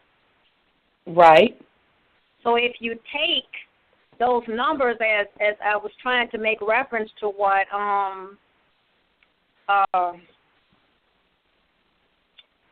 my brother was saying, that's where those codes come into that make sense, where they call them computer-generated codes. I'm getting you now, because you're basically saying like the A, what is it? Yes. What's the DNA? Yes. If we took the alphabet and broke it down from 1 through 9 and take those codes, you know, that's between RNA and DNA, the only difference is between thiamine and uracil. That's the same. It only changes between the main code of DNA to the secondary code of RNA. And then we have what is called the mRNA, which sometimes they try to say that's the mitochondria RNA, and then it's transfer RNA. So I was thinking, okay, for transfer, us transforming into, as our DNA upgrades, okay, and I'm thinking about the mitochondria. Well, that's the main DNA, and that's how we transform as we come to the new ascension period. But that's how I started breaking it down, by breaking down the codon, which that's how we pair, and it always has to come within a 6-pair arrangement. So there's always 2, 2, and 2. But it's still in a pair of 3s, those pair of 3s, because, you know, when they talk about spiritually, the 3, what is that, the Father, the Son, and the Holy Spirit, or the Holy Spirit. There we go. And that's what I break it down. So I just wanted to run that by you all, kind of think about it. That's pretty deep, sis. Yes. Now you're going to make me go back and look up them codes. And start translating them numbers. That's interesting, because you know you can break those down into computer codes, right? Right, you can. And then they're going to be algorithmic. Am I saying that correct? There you go. Algorithm. Now, absolutely. Now listen to this now. The DNA strands are referred to as the 5th prime, as opposed to the end part has 3 primes. There where they talk about the 5th 3, but then they got it flipped around as the 3/5. Get it? Oh, wait a minute. Where my ball? Wait a minute, because you're going to have to straight up explain that. I got it, but I'm going to do the explosion sign, and I want you to break that down, because I caught it, but I want the rest of the family to get it. So say that again. Okay. The DNA. Hey, y'all breaking up real bad. Are they? Oh, I can hear her good. Okay. The standard DNA strand is referred to as the 5th prime, or the 5 prime. I'm going to hang up and call back in. Okay, because I can pick you up. I can bring you in that way, brother. That's fine. Okay, and then the ENCODE, they talk about the third prime.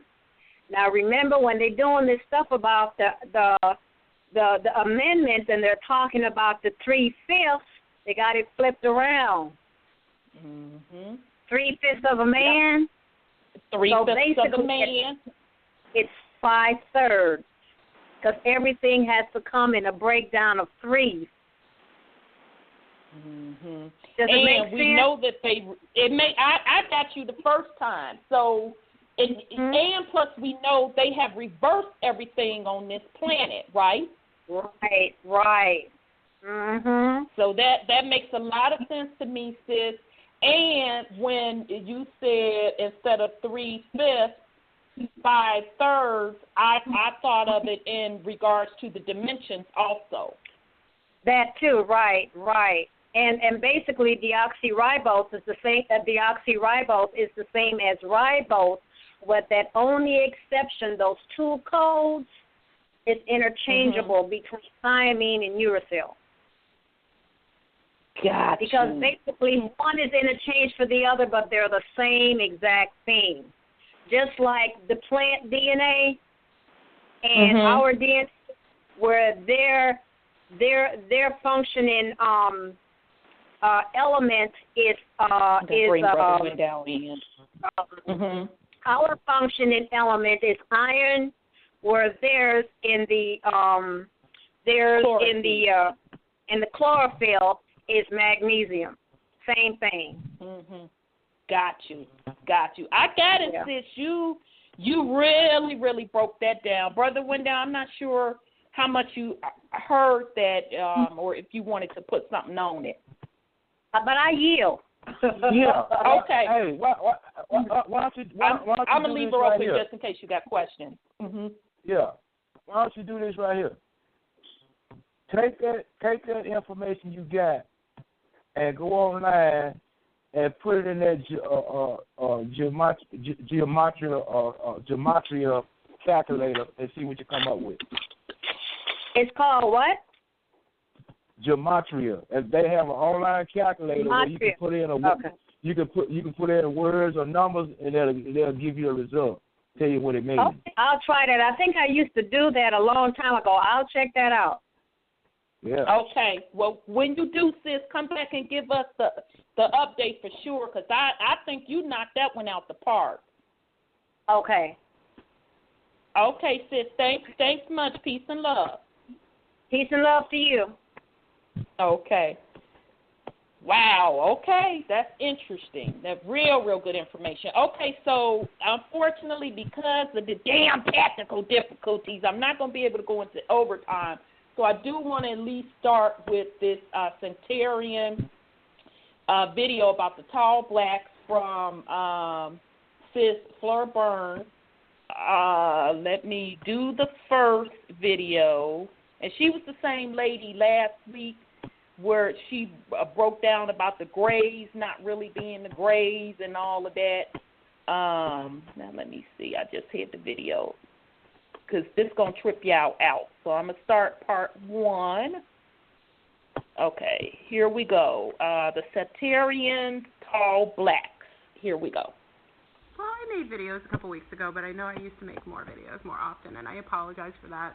You know, I do have a bit of a life, so for that reason, you get videos whenever I'm, not as occupied, so to speak. So anyway, my video today is my topic of discussion is something that you'll never probably hear about, maybe until after I make this video, and it is sponsored by our Andromedan Sea Stars, because again, this is a topic that no one talks about because it's so frightening and it's been hidden in plain sight. But we're going to talk about the Satyrians.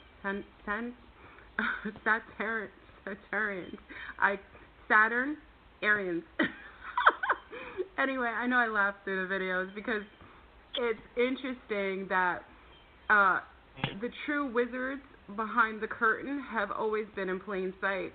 And for that matter, many of you talk about them like so matter of fact, but in real terms, you don't, most, and I will say most, are unaware of who these beings really are, and those are the ones who are overseeing energetically 90% of all that's occurring in the matrix, especially with the matrix energetic field.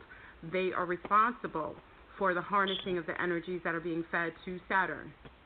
And some of you know a gentleman, Norman Bergram, who wrote the book Ringmakers of Saturn.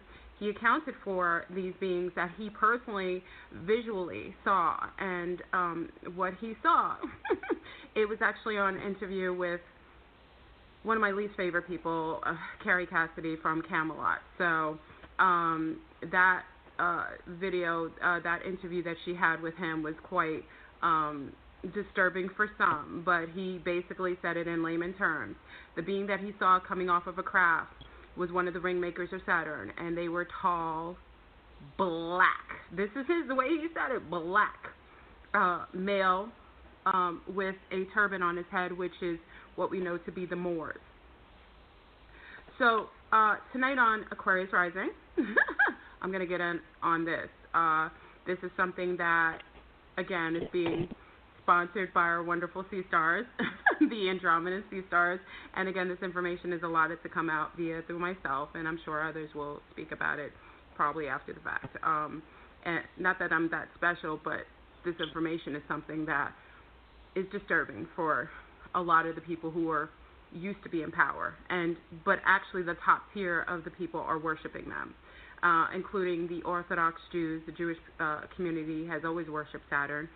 The black cube that they wear in prayer when they're observing their Jewish holidays, and also the black cube is all over on every ley line of our planet. Many other cultures have worshipped the black cube, which is, like I say, it's very reminiscent of what the Jewish people, especially the Orthodox rabbis, wear on their third eye when they're doing their worship and things like that. The worshiping of Saturn, a Saturday, is why you celebrate in Jewish culture, in Jewish religion. Shabbat Shalom is on, Shabbat is usually observed on Saturn Day. And Saturn is also worshipped by the Saturn, the Saturn energies is also worshipped by the Luciferians and the Satanists. It's all under the same umbrella. You'll see many of the logos, which are, I'm going to, as you saw previously, you saw the logos, different logos like Saturn, one of the car dealers, Saturn. You'll see Nike with the swoosh. All those are Saturn worshiping. Unbeknown to you, Saturn has always been the Saturnians, the tall blacks, and they're males, and they're Moors. The original Moors are the Saturnians, and they've always been the wizards behind the curtains, and also that's why a lot of the things go down here, because those black, tall beings, and generally I don't like to use the word black, but for layman's terms, because, as you know, we've discussed this on Aquarius Rising, the word black was purposefully created. It is a 13, the B is a 13, and the word is lack behind that 13. And what you know is that 13 is another demonized. Anything that's been demonized is being utilized in the occult. So 13 has always been demonized. The 13th floor, 13 number is always negative. But obviously, bar mitzvahs and bar mitzvahs are when people in the Jewish culture allow their children to have these festivals, these celebrations, to welcome in adulthood. And that's a 13. That's when they turn 13. That's what I'm saying. Everything that's been demonized in the mainstream world has been worshipped and utilized in the occult. So that being said, 13 lack is what the word black is. That's why anything associated with black is always going to pull in that negative frequency. So I try not to use it, but for layman terms, for this video, I will. Oh, did you hear that? Oh, I was hear the wildest things. I'm still going to continue the video, but anyway. So 13, so black. So these big, tall, black Moorish beings are the ones responsible for everything energetically that's going on in the matrix. They are actually feeding off of the energetic lower field, and they are responsible for the recycling of souls that go through, that when most people are going through to reincarnate, they go through the dark side of the moon. Part of that ciphering of the energies and those souls, because everything is energy. When you pass away in transition, your energy is pulled, and because we have an energetic grid, thanks to the Saturn that creates this grid, it helps to pull in the soul energy, bring it to the dark side of the moon, and cipher it out again into reincarnation. And there's only certain times, like now during new cycles, when this grid has permeations, holes, and is not as strong, and that's when we call these points of exit to be ascending to another level of consciousness, or being able to get freed out of the matrix, so to speak. There's only certain times when this energetic field is not as strong, and it is not able to pull you through. If you at a higher frequency, you can rise above it and escape the matrix. But the Saturnians are actually the ones. These are tall black males. They have been seen everywhere, and they've been worshipped. The Black Devil, Beelzebub, the Dark Lord. These are Saturnians. These are black, tall, black males, Moors. Now, many of the Moorish community may take issue with this, maybe not. Many of them are converting back to Satanism and Luciferianism, so be mindful. Again, I don't judge any practice as long as it is staying within the guidelines of universal laws, which most have to abide by. But that being said, these tall blacks have been they are the overseers. I mean, they are literally the energetic overseers of the entire planet, actually our solar system. It's not just our planet that they've been ciphering energy, negative, war-like energy from. They've been ciphering from other planets. So we're just one of many that are under this tyrannical, energetic enslaved system. That being said, we are now at the point where the energetic ciphering system of Saturn has it is limited. Again, we've entered another cycle, and because of this is something that always happens. Every cycle, the energetic field is not as strong, and that's why we call it the ascension time, when you're able to ascend to a higher level, because you're able to escape this grid system of recycling souls that goes on for centuries, and that's when we call them cycles. When the cycle ends, this energetic field is not as strong, and you're allotted to leave the matrix if you are high enough to ascend past the grid that normally holds us in. Okay, so they are in rulership. These are the wizards. These are the ones behind the curtain, and that is also why you see anything that they damn in the matrix, they demonize. It is a god, so to speak. The numbers 13, 666, 666, which is also an inversion of 999, which is a new cycle. A new cycle entering. There's a time we lived in before in the age of Nubia, which we are entered into now. The second and third sun are coming in. They've been here. Now the second sun is being seen. Big up to my C-Star who just asked me about that again. I mean, we were talking about that years ago. Dr. Delba Blair actually had lectures on the second and third sun, and that's why magnetically. Okay, so I'm going to pick up in part 2. I had to split it up because it was only so much room I could load up at a time. On the second and third sun, and that's why magnetically people who are highly, highly melanated, and those who are not, are going to raise their melanation in order to be able to survive on the surface of the planet, because at the time of that first cycle, which we're going back into, the beings who lived on this planet were female. They were highly melanated, and they were able to harness the energies, and that's why they, at the time, they were able to give birth through the process of parthenogenesis. It will change your molecular structure. A lot of the females are changing, but there will be an anti to that, and also a backlash to the energies coming in, because these hyper melanated male Moors know that the cycle comes through at this time, and I don't really, first of all, with them, now, you know what's interesting? In the occult, with the word quote-unquote black, it's interesting that people are not able to see with their first eye that the color black is actually something that is utilized in all occult practices. If you ever notice, everyone practicing the occult, even in religious sects, are always wearing black. Do you not understand? Do you overstand? Do you understand that there's a reason for that? Black absorbs all energy. It absorbs all spectrums of light.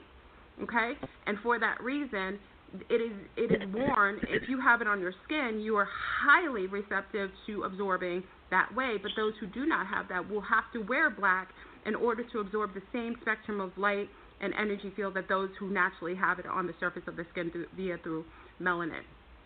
I'm sorry, my phone has these apps on it. I know I'm going on tangents here.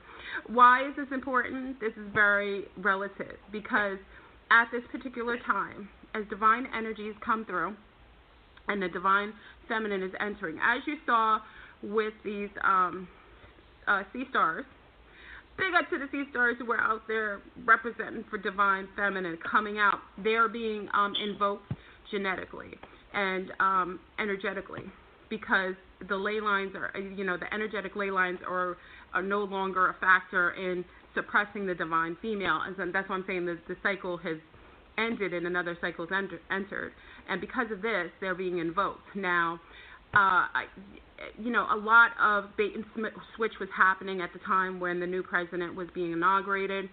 Those females coming out were supposed to march, but it wasn't supposed to be for an anti-Trump march. It was actually supposed to be just a women's march.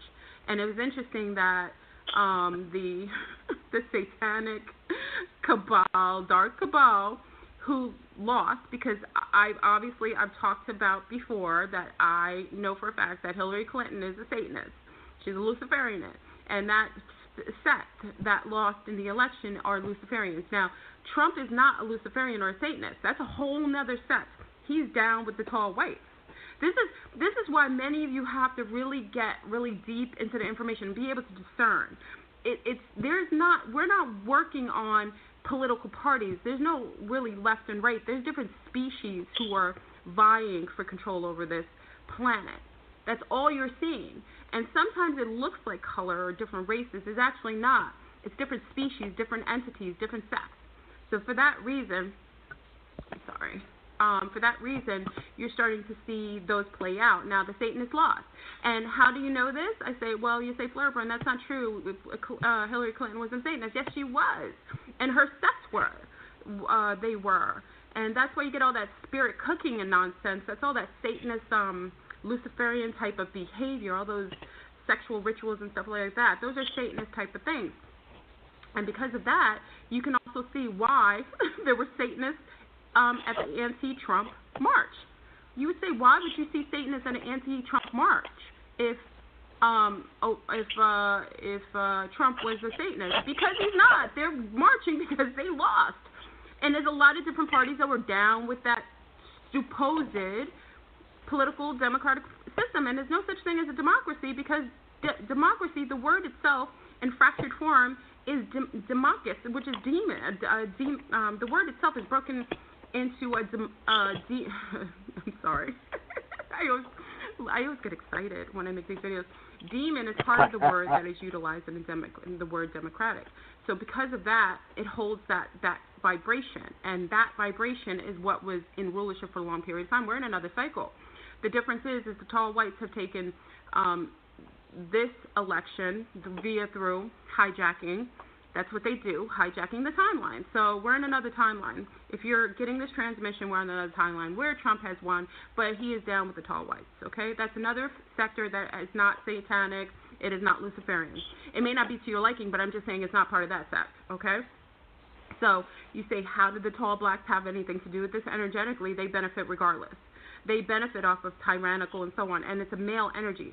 the tall blacks, quote-unquote blacks, I don't like using the word, but I'll use it for this term, the ringmakers of Saturn are feeding off of negative, low vibrational energy that comes and ciphers into the rings, and they utilize that energy for fuel source and for energetic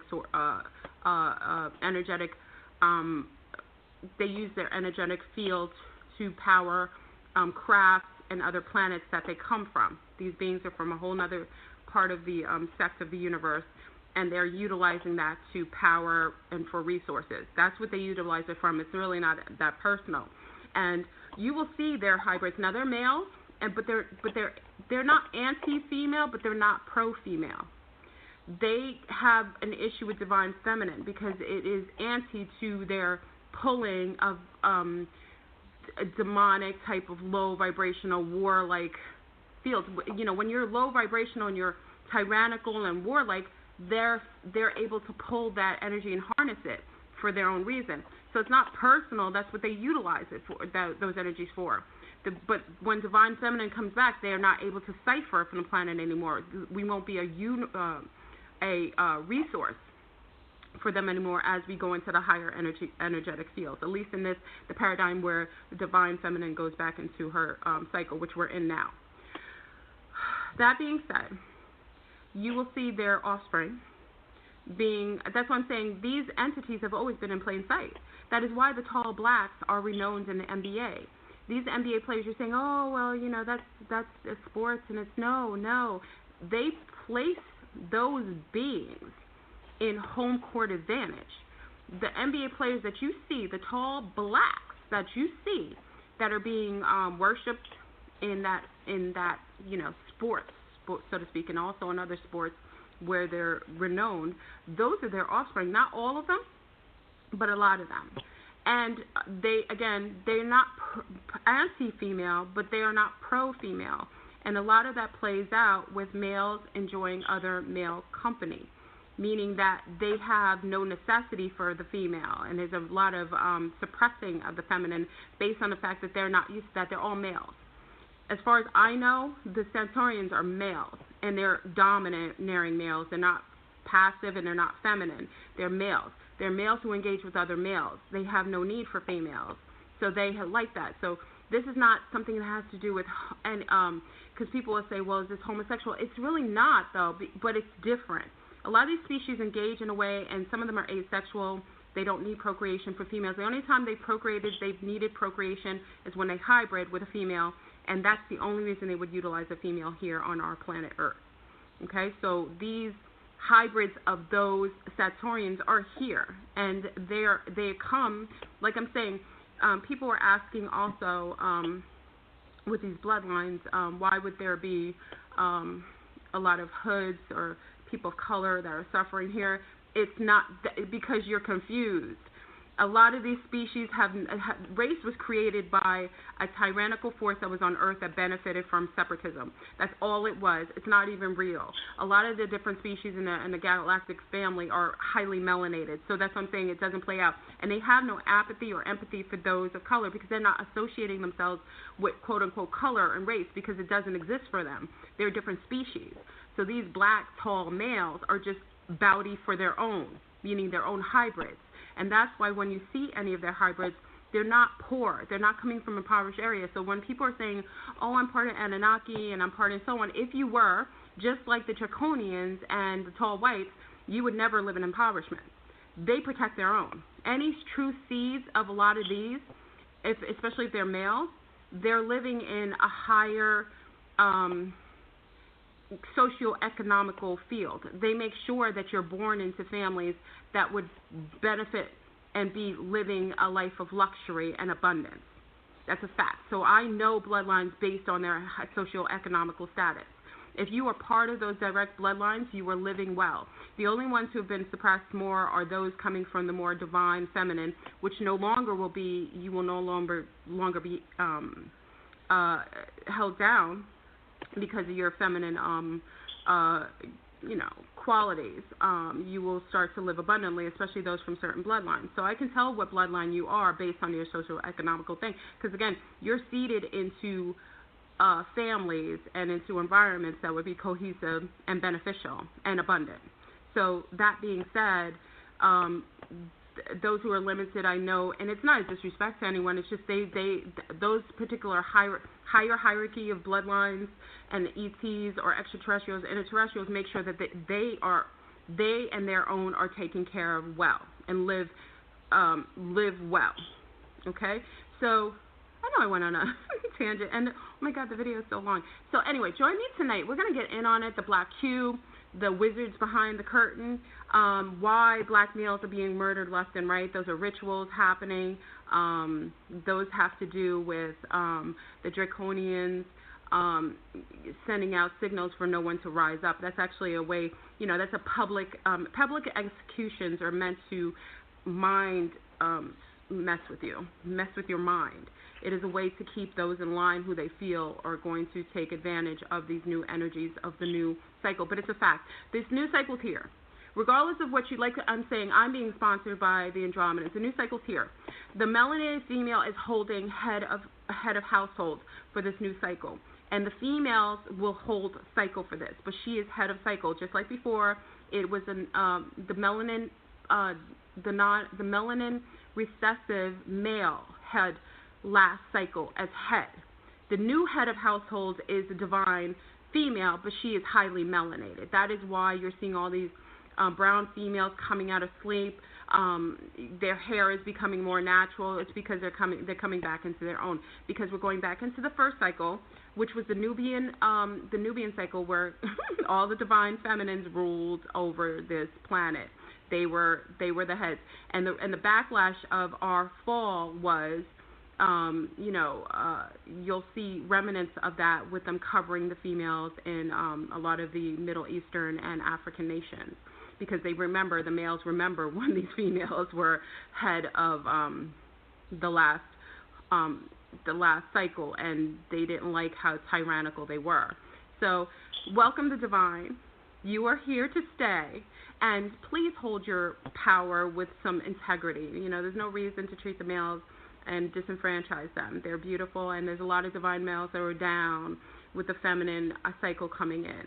But don't confuse different species with race. Race does not exist. Many of these different ETs, you'd be surprised how many draconians, they hold European physical, but they will change and morph into whatever's advantageous. So they'll be brown in the next cycle because they're more advantageous. That's why you get all this interracial pushing, because they're pushing for those to get melanation to hold into the next cycle. That was purposefully done. That's why you're seeing a lot of ads with brown females with white males. You're getting a lot of advertisement with white females with brown males. They're pushing for the brown because that's who's in the head of next cycle. It's a fact. Every cycle has its advantageous time, and at another cycle, it's going to be something else. So, I'm sorry. So, family, join me tonight, 9 o'clock Eastern, on Aquarius Rising. We'll be getting in on the Sagittarians. I'm going to get deeper and be less politically correct, because I want to be appropriate and for those who are watching my YouTube videos. But I love you. I wish you well, and I'm actually going to make another video on something else right after here. So join me tonight on Aquarius Rising. And again, it's every Thursday night at 9 o'clock Eastern, and we get it in. It's calls. We talk to each other. This is a call-based show. So we talk about it, get opinions, share, get pieces of the puzzle. It's going to be an interesting time. So remember, the divine feminine's coming in, gentlemen. You can rock with it or not, but it's going to be way more comfortable if you get down with the divine feminine energies. And it's not sitting there like that. We're going into unity consciousness, so don't be afraid.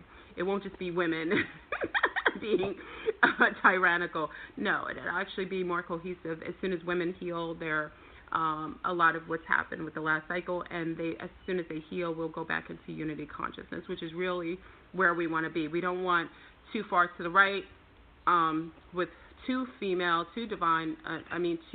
strong a female base, and we don't want to go too far to the left, because we don't want to be too strong in the left, the patriarchal. We need to be somewhere in the middle, cohesive, where the divine feminine and divine male are working in sync with one another, okay? The yin and yang are not separated. They're kind of cinched in together as one, and that's how we have to be. So that being said, I love you, family. I know it's long-winded, and it's a long video, but check me out tonight on Aquarius Rising. Peace. All right, family. So that was Sis Flora Burns. She is on YouTube, FLUERBRUN. I definitely encourage you to check out her videos. She has a lot of powerful stuff out there. And ironically, a couple of days after, and you can go on YouTube and hear her story that she made this video. She got a computer attack. Her Facebook page was just straight up deleted. She was having technical problems. And I damn forgot about that. I was going to play this damn video tonight, and it took me 2 computers to get on my damn self. So I don't know if that's connected, but anyhow. Okay, so I'll pause. We have about a half hour left. I'm not going to be able to do overtime tonight. But before I go on, Brother Wendell, did you want to put something on that? I'm just getting tickled at her because she rambles so much. Yeah, that's and if you watch her videos, you'll see her like doing different things. So I don't know if she's getting different signals, but but she has a lot of dynamic stuff. But I played this particular video to kind of put in the content of what is going on galactically and how Mama Earth is connected to this. So we talked about the war, whether it be that Mama Earth was knocked out of power because she was bullying folks, or whether it was some beings, Anunnaki, battling each other and she got injured. But either way it goes, her landscape, the shape of her body was changed, and she has definitely been suppressed. So when I just so happened, I'm minding my business, came across this particular video, and this sister was talking about the tall blacks. This is not the first time that we heard about the tall blacks. We heard that one older white gentleman say that he saw the tall blacks coming out of spaceships sitting literally on the rings of Saturn. Okay, so she once again to me put it into great perspective, reminding us that we have to look at things at a broader picture outside of color. Because as Sis Lioness said earlier, you have the good and the bad, okay? So we're dealing with different species of melanated beings from different solar systems, all of that jazz. Then on top of that, even within some of those sets, so even within the Anunnaki, you have the good and the bad.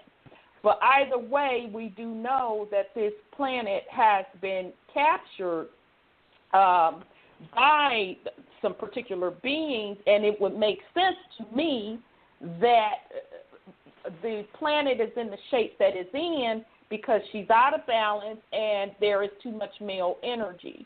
So this particular sister's theory of the Centaurians having this particular power, and they're the ones that were holding the planet at the state that it's at, it kind of makes sense to me. Okay, so if you don't want to put anything else on it, Wendell, anybody else that want to join the conversation, press 1. We are going to move on. Go ahead, brother. Am I still on? Go ahead. Yeah, well, you're still on, beloved. Go ahead. I used to listen to her a lot. Now, I stopped, but I used to listen to her a lot. When she's talking about the tall whites, from some memory, they landed in Russia, and they were about 10 feet tall, and the spacecraft landed in Russia, I think in the 30s. And they've been in Russia for a long time.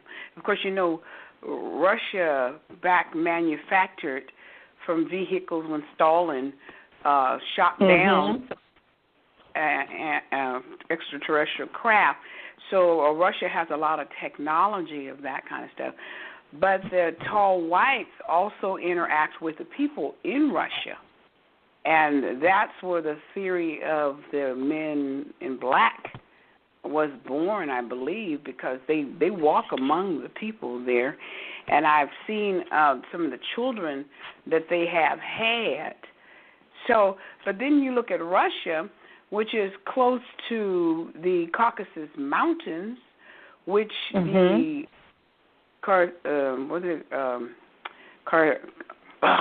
Jews, okay, the Khazarians. Yeah, they came out of those mountains, you know. Yeah. And they were a people. Russia was Jewish for 500 years.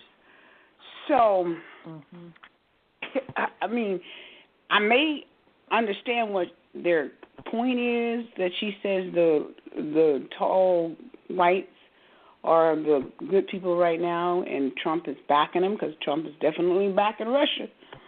But being the good versus the bad, I have problems with that, because the Khazarians. Yeah, and she said that a lot of people had a problem with her identifying the tall whites. I forgot the name she gave them, that particular species. A lot of people had a problem with them being the quote good guys as well. Yeah, because if you're looking at the Khazarians coming out of Russia, then Russia was Jewish for 500 years. I mean, and I took Hebrew. I am Hebrew. I took Hebrew, and my teachers in Israel were all Russian. So I'm like, something's wrong with this picture. So if she's talking about the sect of the Orthodox Jews with the black cube, and they do Saturn, and then so the groups are kind of overlapping each other that she's trying they're to. They're absolutely overlapping. And remember that, she said, now I can't, anybody that puts stuff out there, and that's even including myself. Folks certainly have the right to agree, disagree, or don't give a damn at all what I say. So, yeah, people definitely need to use discernment. But, I do think that she made the distinction that the people that worship that black cube are the ones that are keeping this planet, are participating in that system that helps keep the planet suppressed. Okay, so the point that I think she was trying to make, I can't vouch for the tall white entities, because I really, to be honest, I never got into that. But the point I think she was trying to make is just in general that we cannot look at every melanated being as being on the right side of the coin, because it is melanated beings that are playing out the good and the evil. Really, when it boils down to it, let's take the tall whites straight up out the equation. Let's just take them out the equation, because in the grand scheme of things, they're not really running it. They're not really controlling it. Nope. This is melanated on melanated. Every day, all day. So that's what I got out of it. Yes, every day, all day since the beginning of time, because the melanated people were here first. Exactly. And everything comes from dark. So hold on to that, sis. I have 2 calls in queue. I think this is Sis Lioness coming back. If not, sis, I'll put you back in queue. And then 313, I see you as well. Okay, let me try this again. Okay. Yes, this is Sis Lioness. Hey, sis. Hi. Hey, some distinctions here, and that's, again, why I say we have to have the round tables to go over the finer things with those who have some background, like the lady who's speaking about the Hebrew and thing, okay? There's some other parts to the puzzle, and the vibrations and the frequencies. When you raise them and you keep them up, you will find out there is no distinction in terms of you being good or bad or good or evil once you attain and maintain a certain vibration, okay? So that has to be brought out and shown again, and that's another click of your DNA and your RNA and the messengers and the mitochondrial in there, as well as what has been presented to you by whom, when, and why. And now we're going to go back to all of that so that we can exchange our information for what you had learned and have to relearn something else for what all of us have learned at different points in time and have to share and then switch. Because the main thing is there's a law of two truths, and that's your 2 by 2 by 2 from Jillian. Also, it's about your health and your healing and your ability to open up all of your pathways so that you all end up with the same algorithm to get to the same equation, to get to the same answer, so that on the left and the right, they're both equal. And that's what I was bringing, and I have to tell you this. I was told last week that this person had come on your show and that the person, I might want to look at them, okay? So I brought it up for a fleeting, 2 minutes, but for those of you back in the day when I brought up about the secret places of the lion on Boo Boo Show, the forehead people, and the times when I told you to look at Obama's forehead. Look at these people's forehead. When you can see into their forehead, mine too, and others, okay, you will see that you can also know our hearts and know from whence we came and what we are to do here. So I say hold on a bit. Keep an open mind on every single part of you and everyone else, because that mirror image I talked about was the flip. The flip is in. We have taken the baton since July the 21st with the Olympics. The people came from underneath, from the tunnels.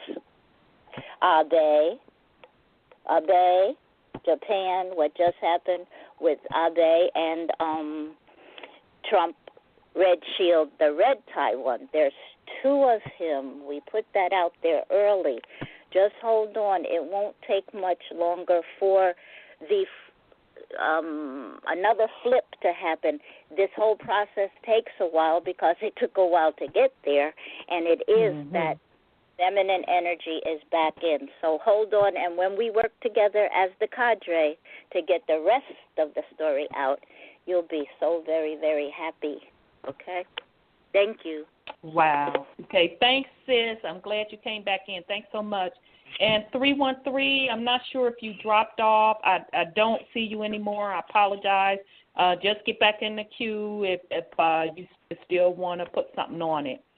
Okay. All right. Well, that was a great discussion. Brother Wendell or sis, did you all have anything else? We only have literally 16 more minutes because I can't go into overtime tonight because I couldn't get to the board. Yeah, I'd like to make a very important point regarding the tall whites and the tall blacks, and we have to understand something. Down through history, the blood was tainted.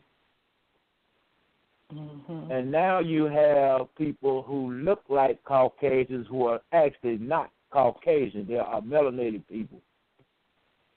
That's right. So we can't look at the outer appearance. you're going wrong that way. Absolutely. That's where the confusion comes in, when you don't have an understanding that the blood has been tainted. And some of us look like some of them. And some of them look like some of us. And a lot of us that look like us are not us, period. Right. End of story, because the actions totally show differently. Yeah. Very much so true. And also in that particular video, she brought up something when she said you're going to start to notice the ads that they're putting out, and that's why I had to unmute and say yep, because I knew exactly what the hell she was talking about, where they're starting to promote the mixed couples, particularly with the melanated women and the Caucasian men. And I knew that was coming, and I do have to give props where props is due, because Dr. Phil Valentine said that was going to happen. And it was because of the feminine divine power coming back online, and also to blend in with the bloodline for survival, because we are moving into that different age. So I found that very interesting that she picked that up as well, because when I started seeing it, I thought, oh, I know where you're going with that. Okay, let me bring in 832. 832, your line is open. Love, peace, truth, freedom, and justice to my sister from another mister. And I'm going to keep calling you the Oracle brother from another mother. There you go. There you go. Yeah.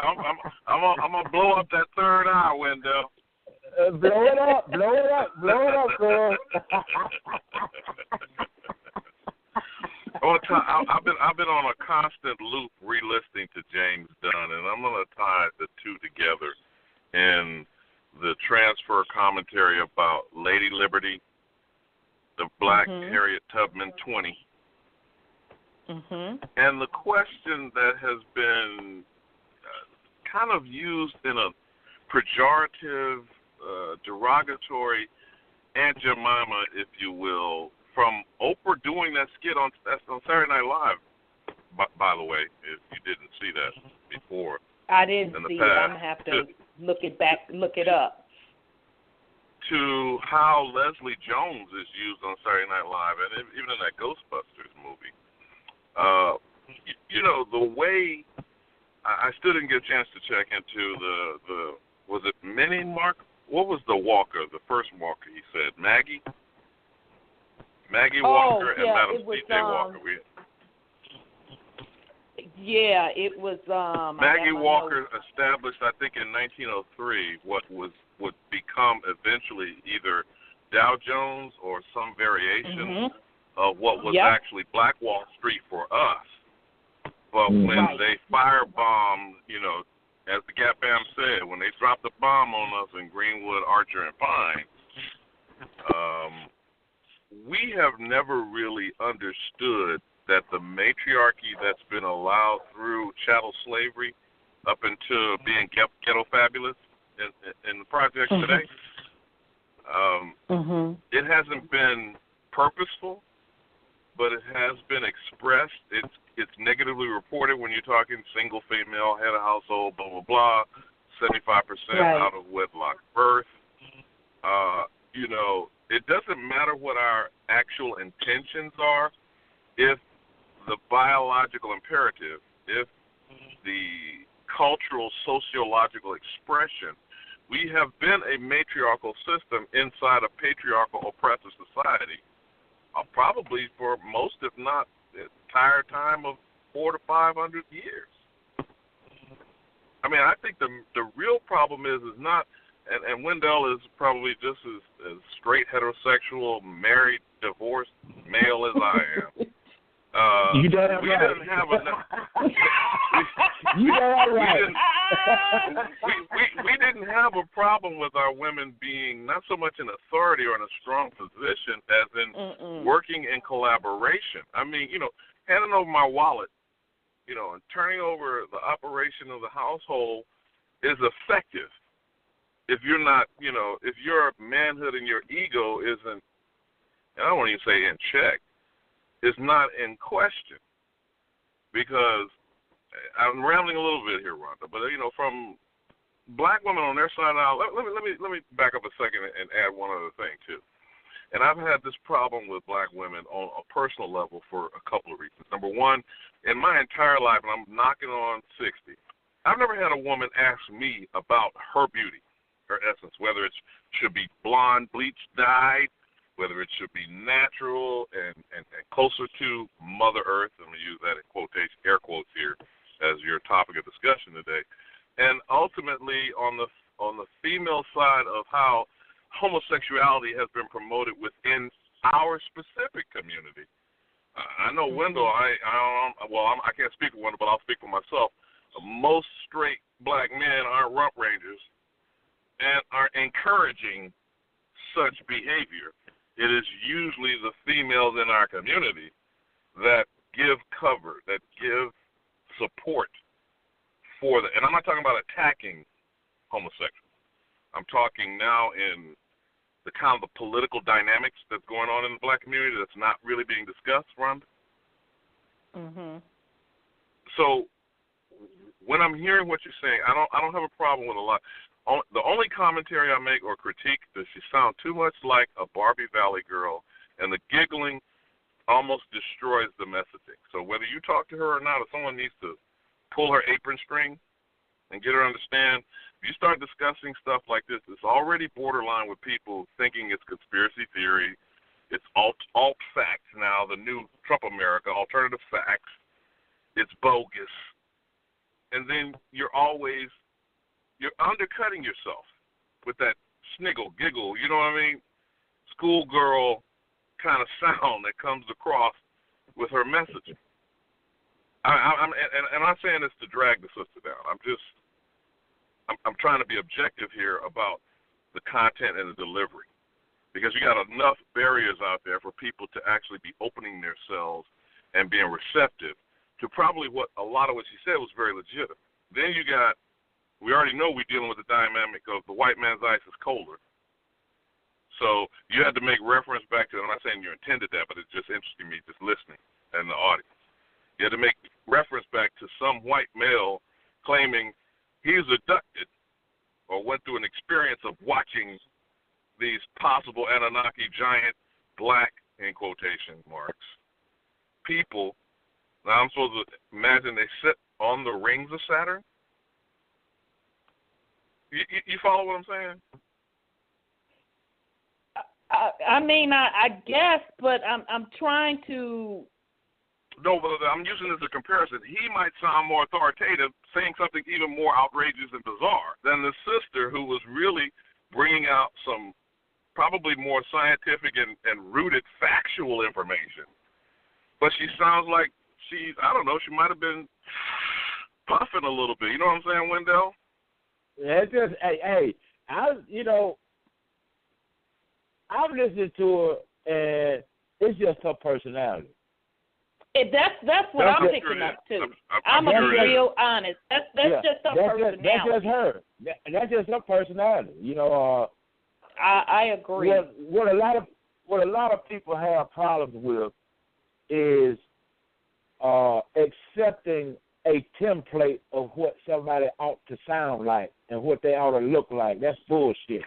Well, yeah, I agree with you on that, but you have to remember too, audio and radio programming is extremely different than dealing with a visual spectrum. That's why television is a cool medium. Radio is a hot medium. Television is controlled through people's, visual cortex, but you are engaging people directly in their mind when they have to listen and they actually focus and aren't distracted visual input. So, I mean, it's just, and I'm getting into the weeds here because I've been in radio as a technician for more than 20 years. So, I mean, I'm looking at this in a critical manner, not, like I said, it wasn't bashing her, But we are in a society where you've heard terms like flighty, right? Airhead, and Barbie, right? So I don't care whether the sister is melanated or not. Even if she is melanated, you're listening to her, she sounds like a Barbie. You follow what I mean? Yeah. And again, that's not to dismiss her. I'm saying you must take that into account when we're in the kind of Caucasoid European society power structure that we are in. Because we are, like you said, Wendell, you keep saying, and I'm black power over here without your awareness. We are at war. Yeah. And the first casualty of war is information.